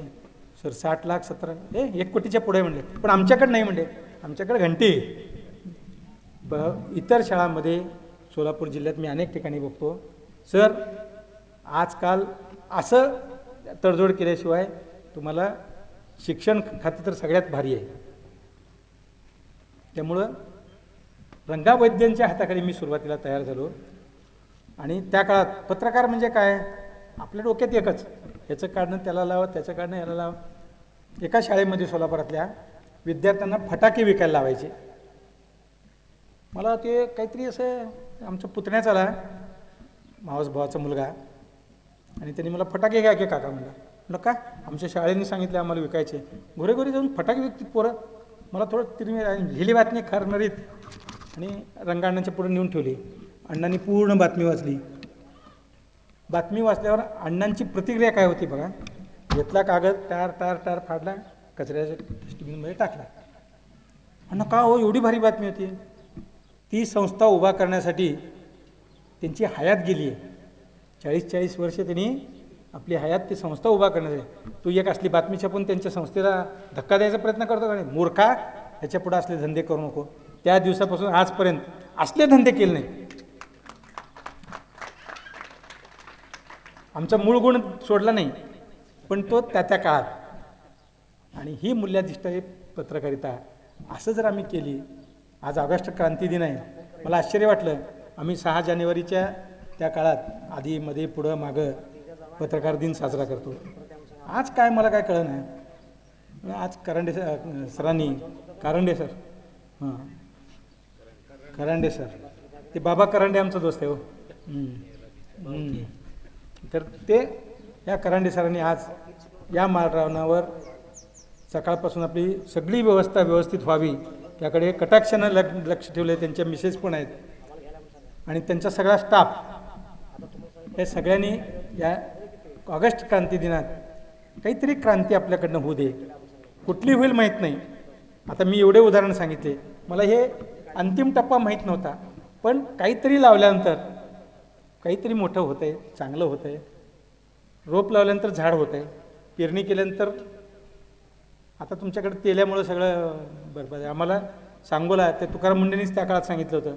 हो म्हणलं सांगोला दुष्काळ आहे. कुठला दुष्काळ आहे म्हणता म्हणलं. काय झालं तिथं तुम्हाला काय माहिती आहे, 10 लाख रुपये त्या काळात थोडे जास्त वाटत आहे. मोबाईल चार्जिंगचे, ह्याच्या प्रीपेडचे, पोस्टपेडचे तिथं पैसे 10 लाख रुपये येतात म्हणले. आणि हे मी सांगत नाही, हे अधिकृत आकडेवारी सांगते मी. मला आश्चर्य वाटलं. मी येऊन बघितलो आणि खरंच रांग लावून चार्ज करत होते मोबाईलवर. मग मी त्यांना विचारलं, हे ते मार्केट मोठं आहे म्हणले, आता तुम्ही किमती किती आहेत जागेच्या विचारा म्हणले. सर्वाधिक सोलापूर जिल्ह्यात का किमती तुमच्या सांगोल्याकडे सर्वाधिक. एवढं सधन चांगलं, आणखीन चांगलं होण्यासाठी आपण प्रयत्न करूयात. शेतकऱ्याला बळ देऊयात, शिक्षण संस्थांना आणखीन काय करता येईल ते देऊयात. पुढं काय झालं, सांगोला विद्या मंदिर वकील साहेबांनी चांगलं म्हणून पेरलं आहे. सरांनी थोडंसं पुढं अजून तिथं काय 11वी 12वी अजून काय कोर्सेस ते केले. आता पुढच्या पिढीला आणखीन पुढं काय करता येईल, काय चांगलं करता येईल, ह्याच्यासाठी आपली धडपड करूयात. आता तुम्ही आहेत म्हणून विद्या मंदिराचं उदाहरण घेतलं आहे. सांगोल्यातल्या सगळ्याच संस्थांना, कुठलीही संस्था बंद पडू नये. मग ते कुठलाही कारखाना असू दे, साखर कारखाना असू दे किंवा सूत मिल असू दे, ह्या चालू राहायला पाहिजेत. म्हणजे चक्र, सगळ्यात पहिल्यांदा शोध चक्राचा लागला. आणि ते चक्र जर फिरत राहिलं तर आपल्या सगळ्यांचं चक्र फिरत राहणार आहे आणि आपला विकास होणार आहे. या मुद्द्यावर येतो मी. मला बोलवलं, मला जुजारपूर ठिकाण माहीत नव्हतं. मी नाझरेला आलो होतो त्या विनोदकडं शेटे सरांच्या गावाला. तिथलं सगळं बघितलं. त्या दिवशी खूप आनंद झाला की इतकं सुंदर हे नाझरे आहे. मध्यंतरी ह्याला आलो होतो वाटंबरेला. त्या आमचे मित्र आहेत ते लेखक, पुस्तक लिहिलं त्यांनी. तिथं त्रिवेणी संगम आहे. घोंगडे सर, घोंगडे, वैजनाथ घोंगडेने. तर त्यांनी आम्हाला ते सगळं परिसर फिरून दाखवला. सांगोल्यातले माणसं आपुलकीचं नातं निर्माण करणारे लोक आहेत, प्रेमभाव निर्माण करणारे लोक आहेत. तुम्ही बघा नाझरेला गेल्यानंतर विनोद देशमुखनी जेवल्याशिवाय सोडलं नाही. हां, ते संगेवाडीला गेलं की डाळिंबाची पेटी दिल्याशिवाय आता जातानाची व्यवस्था करतोय मी. विनोदाचा भाग सोडा. पण इतके पत्रकार आम्ही माघारी एकमेकाला चांगलं म्हणत नाही. हा तर वळला तेव्हा काय दत्ता माघारी एकमेकांना चांगलं बोलायचा आपण प्रयत्न करूयात. आता मी रिटायर झालोय म्हणून म्हणत नाही, पण मी कधी कुणाविषयी काय बोललो असेल तर विचारून घ्या. मी कुणालाच समोर 4 गोष्टी बोलेन. दत्ता तुझे पटलं नाही, महाजन सर तुमचे बरोबर नाही, विनोदला तर फार वेळा मी बोललेलं आहे. पण समोर माघारी नाही. असं आपल्याला असं करायचं आहे, हे करायचं आहे. ते अजून एक देशमुख सर होते कोळ्याचे, ते कुठं काय गडपच झाले दिसते. विनोद देशमुख हा नाही, ते अजून एक कोळ्याचं वेगळं आहे. देशमुख सरच, ते देशमुखच ना. हां, माझी खूप मोठी चांगली टीम होती सांगोल्याला. आम्ही उठलो की सांगोल्याला यायचो, काय असलं की आमचा प्रोग्राम काय असलं की. तर सांगोल्याचे लोक माझे खूप मित्र आहेत सांगोल्यात. सर तुम्हाला शुभेच्छा देतो. करंडे सर तुम्हाला, तुमच्या संस्थेला. यातून भविष्यात आता तुमचे MBBS किंवा डॉक्टर होत आहेत, पण कोणी जर UPSC क्रॅक झालं आणि चांगला अधिकारी झालं किंवा उघडी दृष्टी ठेवून चांगलं काम करणारा माणूस असेल तर ते पण जर स्पर्धा परीक्षा कोणी क्रॅक झालं कधीही होऊ दे, मला बोलवा. माझी इच्छा आहे तुमच्या संस्थेत आपण त्याचा चांगला सत्कार करू. तेवढे दिवस मी अजून जगेन. तुमच्या संस्थेला शतक महोत्सव सर, तुमचे 75 अमृत महोत्सव आहे. 75वा अमृत महोत्सव नसतो, 75वाच महोत्सव किंवा अमृत महोत्सव दोन्हीपैकी एक. 75 गुणिले 75 होईल ते. तर अमृत महोत्सवानिमित्त तुम्हाला शुभेच्छा देतो. करंडे सर तुम्हालाही शुभेच्छा देतो, तुमच्या सगळ्या स्टाफचं. आता जमलेले पत्रकार एवढ्या वेळ कोण कोणाचं ऐकून घेत नाही, माझं तुम्ही ऐकून घेतलात. मी तर रिटायर्ड माणूस आहे. तुम्ही यूट्यूबवर बघत राहा, तुम्हाला तर नोटिफिकेशन येतील. खूप चांगल्या मुलाखती तुम्हाला बघायला मिळतील, एवढा माझा वादा आहे. तुम्ही बघा, त्याची प्रतिक्रिया व्यक्त व्हा, कसंही व्यक्त व्हा. चांगलंही व्यक्त व्हा, वाईटही व्यक्त व्हा. आम्हाला पटलं नाही म्हणून सांगा, हरकत नाही. काय पटलं नाही हे पण सांगा. नुसतंच पटलं नाही, काय पटलं नाही हे पण सांगा. तुम्हाला सगळ्याला शुभेच्छा देतो. आपण आज ऑगस्ट क्रांती दिनी ठरवूयात की आपण मिळून सांगोल्याचा विकास करूयात. हे करतील ते करतील, काय सांगता येत नाही. कारण आता आपला कुणावर विश्वास राहिला आहे का नाही हा प्रश्न वेगळा आहे. आता आम्हाला मात्र आमचं पत्रकारितेचं कस लावून या भागाचा, परिसराचा आणखीन चांगला विकास करण्यासाठी आमची बांधिलकी राहील, इतकी ह्यांच्या वतीनं मी ग्वाही देतो प्रमुख म्हणून. तुमचे आभार मानतो. धन्यवाद. धन्यवाद सर. सत्याच्या शब्दांची ताकद देणारा, समाजाला जागृतीची दिशा देणारा आणि वर्तमानाला आरसा दाखवणारा पत्रकारितेचा चौथा स्तंभ मूल्यांशी जेव्हा निष्ठावंत असतो तेव्हा लोकशाही अधिक मजबूत होते. धन्यवाद. आपल्या मार्गदर्शनामुळे आम्हाला अनेक सखोल विचार प्राप्त झाले. यानंतर संयोजन समितीचे सत्कार होतील. मी आजच्या कार्यक्रमाच्या अध्यक्ष आदरणीय झपके सर यांना विनंती करतो की त्यांनी माननीय श्रीधर करांडे, संस्थापक अध्यक्ष करांडे इंटरनॅशनल स्कूल जुजारपूर यांचा सत्कार करावा. विनंती करतो की त्यांनी माननीय श्रीधर करांडे, संस्थापक अध्यक्ष करांडे इंटरनॅशनल स्कूल व सर्व स्टाफ यांचा सत्कार करावा. माननीय अध्यक्ष प्राध्यापक प्रबुद्धचंद्र झपके सर, सर्व शिक्षक यांचा सन्मान करावा. धन्यवाद. तसेच मी आजच्या कार्यक्रमाचे अध्यक्ष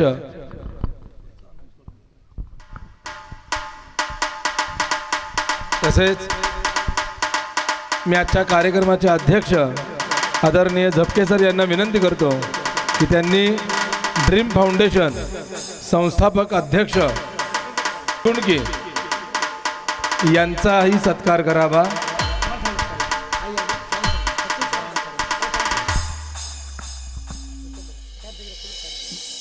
मी आजच्या कार्यक्रमाचे अध्यक्ष आदरणीय झपके सर यांना विनंती करतो की त्यांनी प्राध्यापक धनाजी चव्हाण समन्वय प्रमुख कार्यवाह महाराष्ट्र साहित्य परिषद शाखा सांगोला यांचा सन्मान करावा. प्राध्यापक धनाजी चव्हाण समन्वयक प्रमुख कार्यवाह महाराष्ट्र साहित्य परिषद सांगोला. तसेच मी आजच्या कार्यक्रमाचे प्रमुख उद्घाटक आदरणीय अभयजी दिवाणजी यांना विनंती करतो की त्यांनी ड्रीम फाउंडेशनचे संस्थापक अध्यक्ष माननीय काशीनाथ भदगुंडके यांचाही सन्मान करावा. त्यांच्या समवेत त्यांच्या मातोश्री आहेत. आजच्या कार्यक्रमाचे अध्यक्ष आदरणीय झपके सर व आजच्या कार्यक्रमाचे प्रमुख पाहुणे आणि उद्घाटक माननीय अभयजी दिवाणजी या द्वयांना मी विनंती करतो की त्यांनी ड्रीम फाउंडेशन संस्थापक अध्यक्ष माननीय काशीनाथ भदगुंडके व त्यांच्या मातोश्री या दोघांचाही सन्मान करावा.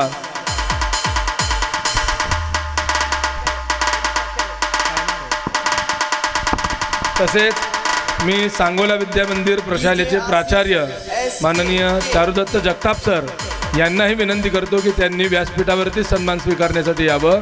आजच्या कार्यक्रमाचे प्रमुख पाहुणे आणि उद्घाटक आदरणीय अभयजी दिवाणजी व आजच्या कार्यक्रमाचे अध्यक्ष आदरणीय झपके सर या द्वयांच्या हस्ते सन्मान स्वीकारावा. सांगोला विद्यामंदिर प्रशाला व ज्युनियर कॉलेज सांगोल्याचे प्राचार्य आदरणीय चारुदत्त जगताप सर यांचा सत्कार.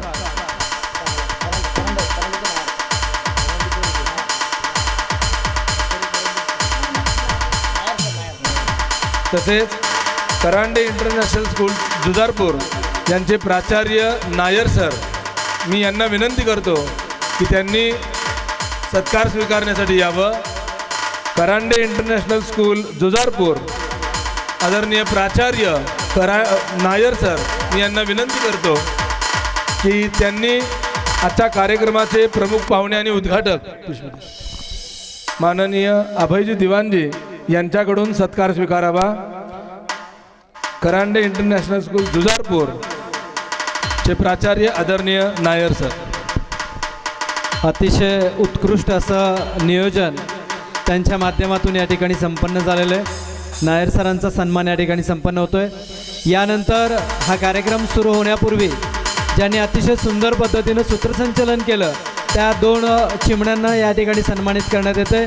संचिता माने आणि अमृता माने या दोन्ही विद्यार्थ्यांना विनंती करतो की त्यांनी सन्माननीय प्रमुख पाहुण्यांच्या हस्ते आपला सन्मान स्वीकारायचा आहे.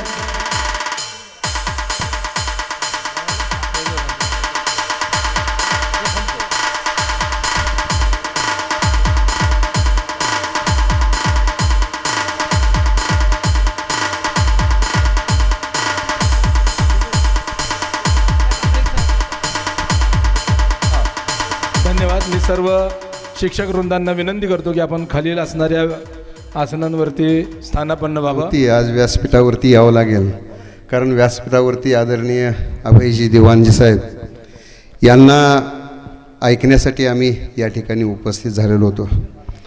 आज या ठिकाणी सांगोला तालुका शिक्षण प्रसारक मंडळ सांगोला अमृत महोत्सव वर्ष त्याचबरोबर या Karande international school and junior college Karande Nagar Jujarpur त्याचबरोबर सांगोला तालुका या निमित्तानं सांगोला तालुका पत्रकार बांधवांचा कृतज्ञता सोहळा आणि ज्येष्ठांचं मार्गदर्शन सध्याच्या असणाऱ्या आमच्यासारख्या नवोदित अशा पत्रकारांना निश्चितच गरजेचं होतं आणि ते आदरणीय दिवाणजी साहेबांच्याकडून आम्हाला अतिशय उत्कृष्टरित्या त्यांच्या स्वतःच्या कार्यशैलीतून आम्ही यापूर्वीही दत्ता खंडागळे हे आमचे मित्र आहेत सर्व आम्ही दिवाणजी साहेबांचं यापूर्वीही ऐकलेलं आहे आणि आज त्या निमित्तानं अतिशय सुंदर अशा पद्धतीचं पत्रकारिता कशा पद्धतीची असावी आणि पत्रकारिता समाजासाठी किती उपयुक्त आहे आणि त्याचा उपयोग कशा पद्धतीनं केला पाहिजे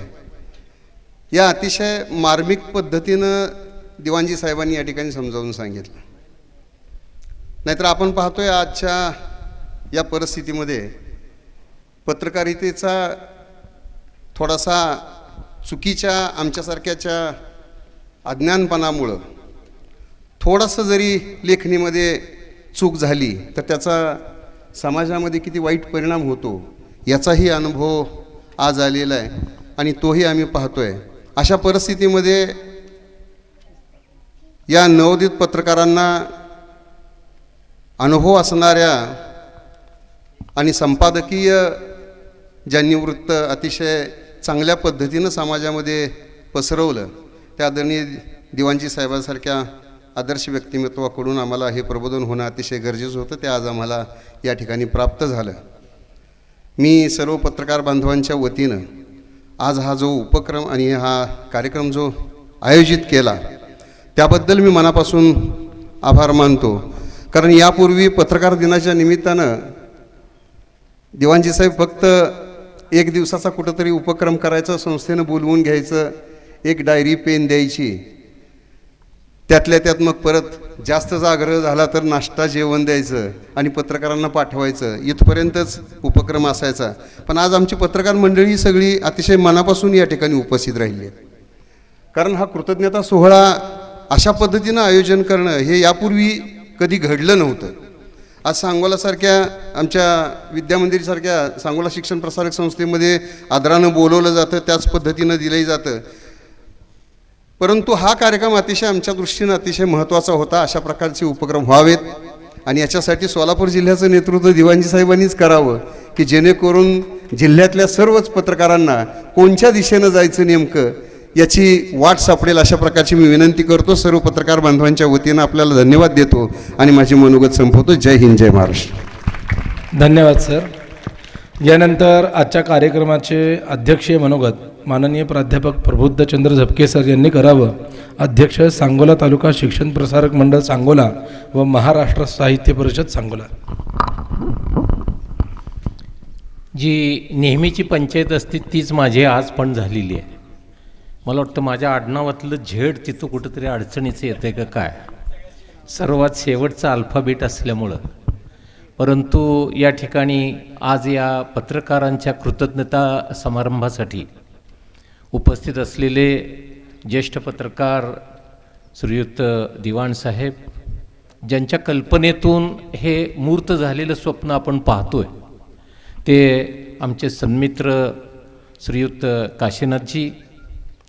या ज्या प्रिमायसेसमध्ये आपण बसलेलो आहोत, उद्देश हाच होता. यापूर्वी किती पत्रकारांनी या स्कूलला व्हिजिट दिली माहीत नाही मला, परंतु या निमित्तानं आपल्या तालुक्यामध्ये पण अशा प्रकारचं एक इंटरनॅशनल स्कूल आहे, त्याची भव्य दिव्य इमारत आहे, हे आपल्या सर्वांना समजावं हा एक उद्देश त्याच्या मागं होता. त्या संकुलाचे सर्व श्रीयुत करांडे साहेब, त्यांचा सर्व स्टाफ, त्यांच्या सौभाग्यवती, या ठिकाणी जमलेले आमच्या विनंतीला मान देऊन सर्व पत्रकार बंधू भगिनी आणि विद्यार्थी मित्रांनो, मी फारसं काही बोलणार नाही, परंतु मी अभयजींचं भाषण लक्षपूर्वक ऐकत होतो. त्यातल्या काही गोष्टी म्हणजे विशेषतः पत्रकारानं समाजाकडं कसं डोळसपणानं पाहिलं पाहिजे हे ऐकत असताना मी एका कार्यक्रमात ऐकलेली गोष्ट मला आठवली सर. गोष्ट एका आंधळ्याची आहे. एका अशाच कार्यक्रमात एका चांगल्या वक्त्याकडून मला ऐकायला मिळाली. एक जख्ख म्हातारा आंधळा होता, फकीर होता. संध्याकाळची वेळ होती आणि तो अरुंद बोळातून निघालेला होता. बोळाच्या एका टोकाकडून तो दुसरीकडे जायला निघालेला होता आणि नेमकं विरुद्ध बाजूनं एक तरुण घाई गर्दीनं निघालेला होता. घडायचं तेच घडतं, दोघांची धडक होते, दोघंही पडतात. पण अर्थात अगोदर उठणारा असतो तो तरुण, कारण तो तरुणच.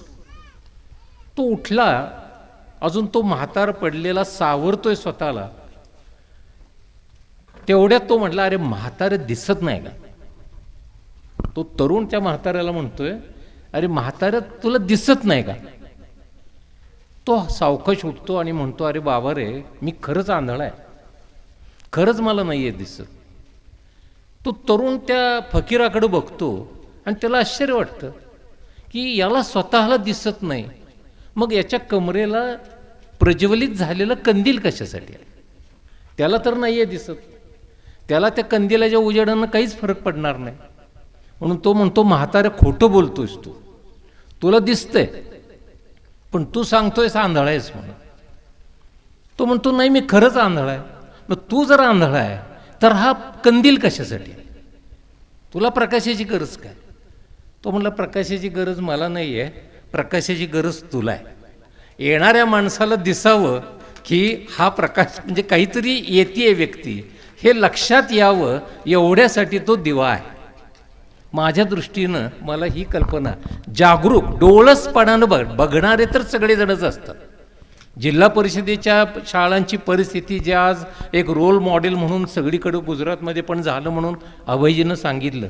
कितीतरी लोकांना ही समस्या जाणवलेली असणार आहे शाळेमध्ये भेट दिल्यानंतर, पण ती योग्य पद्धतीनं समाजासमोर आणणं, त्याची दखल घ्यायला लावणं हा जो भाग आहे माझ्या दृष्टीनं पत्रकारितेला म्हणजे जो लोकशाहीचा चौथा स्तंभ मानलेला आहे किंवा अतिशय महत्त्वाचा फॅक्टर संपूर्ण याच्यामध्ये मानला गेलेला आहे, तो या कारणासाठी की जे नेमकं आहे ते लोकांच्या समोर आणणं, शासकीय अधिकाऱ्यांच्या समोर आणणं आणि त्या पद्धतीनं ती समस्या दूर करणं हा प्रामुख्यानं या ठिकाणी महत्त्वाचा भाग आहे. काही वैचारिक देवाणघेवाण आपल्या वृत्तपत्रामधनं करणं.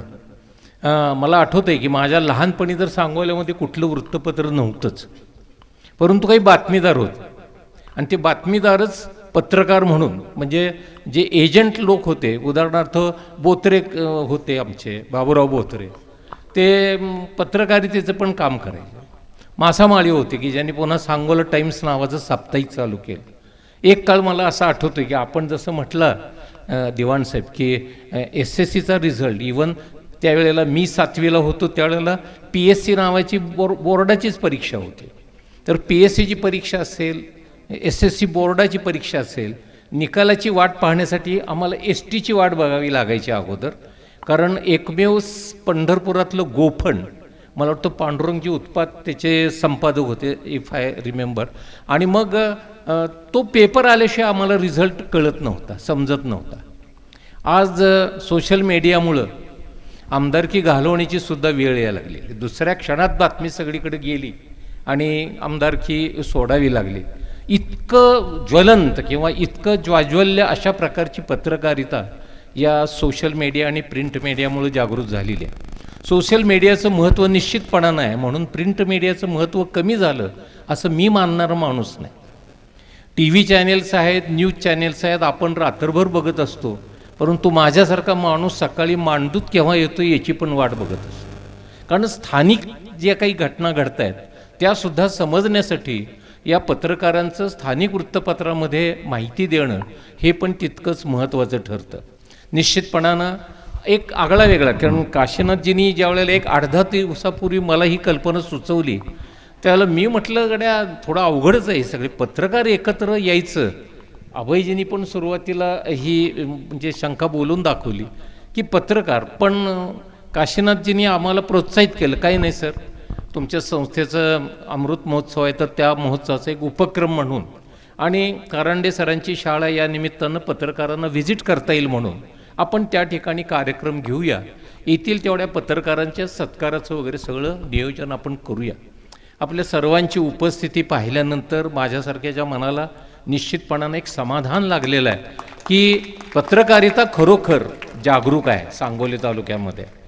आणि म्हणूनच ही पत्रकारिता या समाज सुधारणेच्या दृष्टीनं सुद्धा जांभेकरांनी मला वाटतं जे पहिलं वृत्तपत्र चालू केलं ते दर्पण नावाचं होतं की आरसा स्वतःचं प्रतिबिंब, समाजाचं प्रतिबिंब उमटवण्याचं काम तुमच्या या पत्रकारितेच्या माध्यमातून घडावं आणि समाज सुधारण्यासाठी हातभार लावण्यासाठी आपल्या पत्रकारितेचा उपयोग व्हावा अशा प्रकारच्या अपेक्षा ठिकाणी व्यक्त करतो. पुनश्च एकदा एक आजच्या कार्यक्रमाचं जरी मी अध्यक्ष असलो तरी आयोजकापैकी सुद्धा मी आहे, कारण आमची संस्था त्याच्यामध्ये आहे. म्हणून आपण सर्वजण या ठिकाणी इतक्या मोठ्या उपस्थितीत मोठ्या संख्येनं उपस्थित राहिलात याबद्दल आपल्या सर्वांना अंतःकरणपूर्वक धन्यवाद व्यक्त करतो.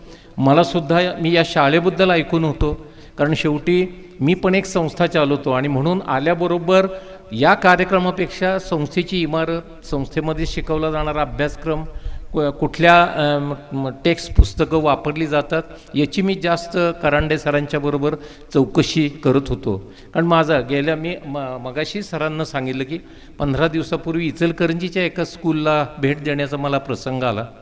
एक आयडियल CBSE स्कूल कसं असावं, एक संस्थाचालक आणि शिक्षकच आहे मी, शेवटी 36 वर्ष शिक्षक म्हणून पण, प्राध्यापक म्हणून पण नोकरी केलेली असल्यामुळं शैक्षणिक संस्था म्हटलं की कुठंतरी एक जिव्हाळाचं नातं त्या ठिकाणी जोडलेलं असतं. तर ही शैक्षणिक संस्था पाहावी, इथून जे काही चांगलं असेल ते आपल्याकडं कसं नेता येईल याचा प्रयत्न करावा, या दृष्टिकोनातून मला या ठिकाणी आज यायला मिळालं. हा एक चांगला योगायोग आहे. त्रिवेणी संगम आत्ता मगाशी उल्लेख केला, आपल्या तालुक्यात पण आहे, पण लोक प्रयागराजला जाऊन का आंघोळ करतात माहीत नाही. श्रावण महिन्यात आम्ही पण, आता ती नदी कोरडी पडली सोडून द्या, पण आमच्या लहानपणी बैलगाडीतून आम्ही वाडेगावच्या संगमावर जाऊन त्रिवेणी संगमामध्ये आंघोळ करत होतो. कदाचित ते पुण्य आज उपयोगाला येते का काय असंही असेल कदाचित. परंतु आपल्या भागातलं जे काही चांगलं आहे ते लोकांच्यापर्यंत पोहोचवण्याचं कार्य आपल्या हातून घडत राहो, अशा प्रकारच्या शुभेच्छा या ठिकाणी देतो. आपण या ठिकाणी इतक्या संख्येनं उपस्थित राहिलात त्याबद्दल संयोजकाच्या भूमिकेतून मी आपल्या सर्वांना अंतःकरणपूर्वक धन्यवाद देतो आणि माझ्या शब्दांना विराम देतो. धन्यवाद. शब्दांच्या हाती घेऊन मशाल, पत्रकार चालतो सत्याच्या वाटेवर. अंधार कितीही दाटला तरी तो उजेड शोधतो समाजाच्या मनावर. आपण आपल्या विचारातून पत्रकारांबद्दल आणि आम्हाला अतिशय मार्गदर्शन केलं. धन्यवाद. यानंतर ड्रीम फाउंडेशन सोलापूर संस्थापक अध्यक्ष माननीय काशीनाथ बदगुंडकी एक आनंदाची वार्ता सांगणार आहेत. खरं तर अध्यक्षांच्या भाषणानंतर बोलू नये, पण तरी पण एक आनंदाची बातमी आता सर्वांच्या परवानगीनं मी तुम्हाला सांगणार आहे. मागच्या 23 वर्षाच्या सामाजिक कामानंतर एक गोष्ट कळली की प्रत्येक कार्यक्रमाचा काहीतरी फलित असावा. आज 4 संस्था आम्ही एकत्र येऊन तुमच्यासाठी एकत्र आलो. पहिली बैठक आहे, संवाद, मग सहमती, मग सहकार्य, मग प्रयोग आणि पहल. तर आज मी करांडे सर आज हळू कानास बोललो, तिकडे दिवाणजी सर आहेत. तर येत्या 6 तारखेला जून 6ला आपण दरवर्षी पत्रकार दिन साजरा करतो. जानेवारी म्हणजे जून असा 6 जून शिवछत्रपती राज्याभिषेक आहे. तर 6 जानेवारीला आम्ही 4ही संस्था मिळून, आपले संघ कदाचित 2, 3, 4 असतील, तुम्ही पण असं एकत्र यावं. आपल्या तालुक्यातील 4 ज्येष्ठ पत्रकारांना, बघा 4 ज्येष्ठ पत्रकारांना ती सगळी निवड करा. जबाबदारी तुमची. झपके सर असतील किंवा आता त्याचे अध्यक्ष आणि दिवाणजी सर असतील, तुम्ही निवड करावी. एक 4 पत्रकारांना तालुकास्तरीय, सांगोला पत्रकार संघ कसं पुढाकार घेतील त्यांचा प्रश्न आहे. आम्ही एक गुड न्यूज असं सांगतो की 4 पत्रकारांना 1, 2, 3, 4 म्हणजे डिजिटल मीडियामधलं, त्यानंतर प्रिंट मीडियामधलं, सोशल मीडियामधलं 4 तुम्ही ठरवावेत. त्या 4 पत्रकारांना 4 पैकी 2 जिल्हास्तरीय आणि 2 तालुकास्तरीय पुरस्कार, रोख रक्कम 5-5 हजाराचा 4 पुरस्कार आम्ही जाहीर करतो. एक माझं ड्रीम फाउंडेशनतर्फे, एक साहित्य परिषदतर्फे, एक सांगोला विद्यामंदिरतर्फे, एक करांडे इंटरनॅशनलतर्फे 5-5 म्हणजे 20,000ची रक्कम आत्ता यावर्षी येईल. पुढचे 5 वर्ष तर आम्ही देऊ, याची ग्वाही देऊ. सोबत त्याच्या नियोजनासाठी कांचनम कार्यसिद्धी करणार कोण यासाठी पण 5-5 हजार रुपये निधी म्हणजे 20-20 हजार रुपये त्या कार्यक्रमाला देऊ असं मी ग्वाही देतो. इकडची 3 तारे आहेत, मी 4था आहे. मौका आहे, चौका मी मारलो, त्यामुळे मलाच ते पूर्ण करावं लागेल. आपले 2-3 प्रतिनिधी एक समिती स्थापन करा. आपण 20,000ची निधी पुरस्कार रक्कमसाठी, मग ट्रॉफी वगैरे आम्ही ते वेगळे खर्च देऊ. रक्कम ती 20-5 हजारची असेल म्हणजे त्या दिवशी कदाचित त्यांना ते आनंद होईल. आणि कार्यक्रम संयोजनसाठी कदाचित सांगोला मंदिर जर पुढाकार घेतली तिथं आपण कार्यक्रम करू. हा एक यातनं फलित, बाबा सांगोलामध्ये पत्रकारांसाठी काहीतरी सुरू होतं, आम्ही त्यात इंटरफेअर करणार नाही. आम्ही पण असं येऊन बसणार, तुमचं कार्यक्रम बघणार, तुमचा चहा घेऊन जाणार. तर असं एक आज एक चांगलं सकारात्मक पत्रकारितेकडं आपण जाऊयात. क्रायटेरिया काय ठरवायची ते सगळं तुम्ही ठरवावं. सर्व तुमचं मैदान, तुमचं पुरस्कार, मॅन ऑफ द मॅच तुम्ही, सगळं तुम्ही ज्येष्ठ पत्रकारांनी घ्यावं अशी विनंती. आणि याला प्रतिसाद तुम्ही द्यावं. आणि आम्ही 99 पाऊल यायला तयार आहोत. 1 पाऊल तुम्ही यावं आणि तुमचं सगळ्यांचं प्रेरणा येथून नक्की होईल. यासाठी आपण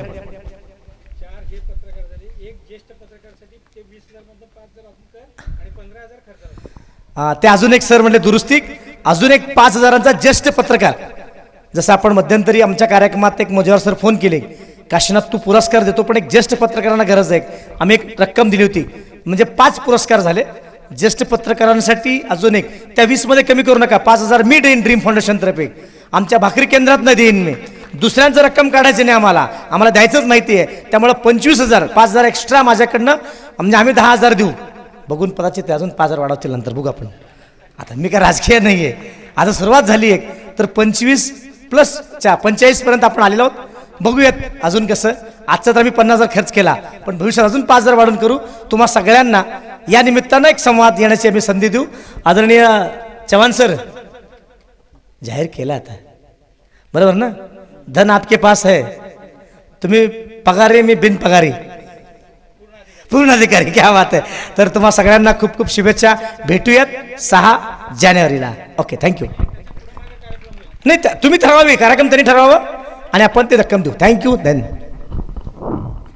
धन्यवाद.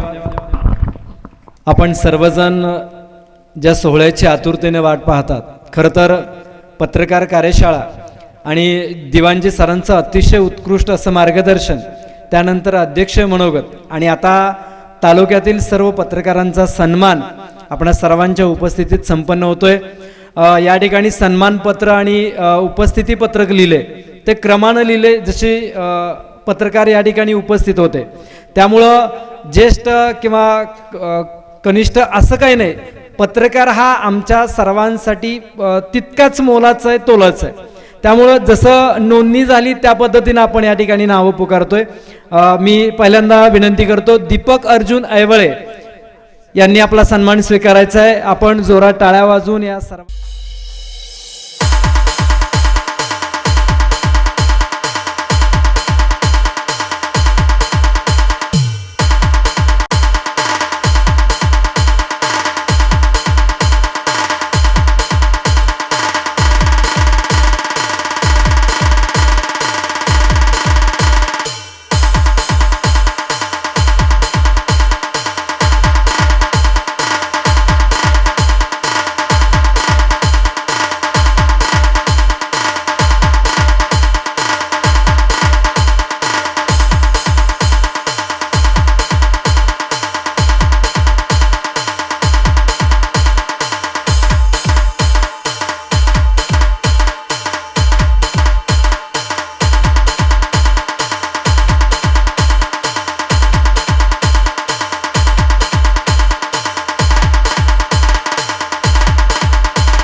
DJ Asif SK.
DJ Asif SK.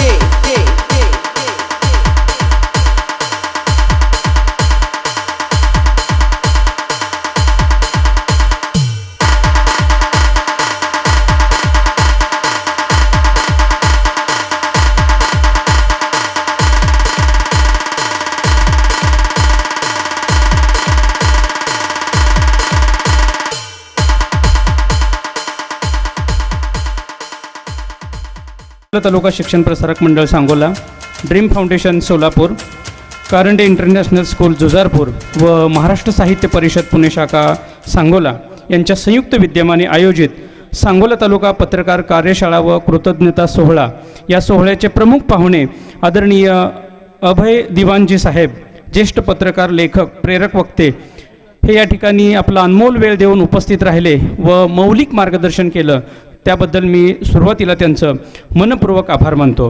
या कार्यक्रमाचे अध्यक्ष व सांगोला तालुका शिक्षण प्रसारक मंडळ सांगोला संस्थेचे अध्यक्ष व महाराष्ट्र साहित्य परिषद पुणे शाखा सांगोला अध्यक्ष मार्गदर्शक आदरणीय प्राध्यापक प्रबुद्धचंद्र झपके सर यांचं मी अंतःकरणपूर्वक आभार मानतो. याचबरोबर या कार्यक्रमासाठी उपस्थित असणारे सर्व पत्रकार यांनी आपला अनमोल वेळ देऊन या ठिकाणी उपस्थित राहिले. मला अतिशय आनंद वाटतो. एकूण 47 पत्रकार या ठिकाणी उपस्थित राहिले, त्यांचं मी मनापासून या ठिकाणी आभार मानतो. या ठिकाणी अजून एक मला सांगायचं आहे, खरं तर नोंदणीनुसार हे सत्कार घेतले गेले. ज्येष्ठ मंडळी, अनुभवी मंडळी इथं खूप आहे, तरी पण या ठिकाणी आम्हाला ज्येष्ठ क्रमानुसार सत्कार घेता आले नाहीत, त्याबद्दल मी दिलगिरीही व्यक्त करतो आणि पुन्हा एकदा या सर्व पत्रकारांचं आभार मानतो. त्याचबरोबर या कार्यक्रमासाठी उपस्थित असणारे निमंत्रक आदरणीय काशीनाथ भातगुंडगी सर यांचं मी मनपूर्वक आभार मानतो. या संस्थेचे संस्थापक अध्यक्ष आदरणीय श्रीधर करांडे सर यांचंही मनपूर्वक आभार मानतो. याचबरोबर या समारंभासाठी उपस्थित असणारे सर्व शिक्षक, शिक्षकेतर कर्मचारी, विद्यार्थी, या कार्यक्रमासाठी आवर्जून उपस्थित असणारे सांगोला विद्यामंदिर प्रशाला व ज्युनियर कॉलेजचे प्राचार्य आदरणीय चारुदत्त जगताप सर, या कार्यक्रमासाठी उपस्थित सर्व या ठिकाणी मान्यवर मंडळी यांचंही मी या ठिकाणी मनपूर्वक आभार मानतो. या कार्यक्रमासाठी आवर्जून उपस्थित असणारे सर्व ज्यांचं योगदान आहे, ज्यांचा नामोल्लेख माझ्याकडून राहिलेला आहे, अशा सर्व मान्यवरांचं मी अंतःकरणपूर्वक आभार मानतो आणि हा कार्यक्रम संपला असं जाहीर करतो.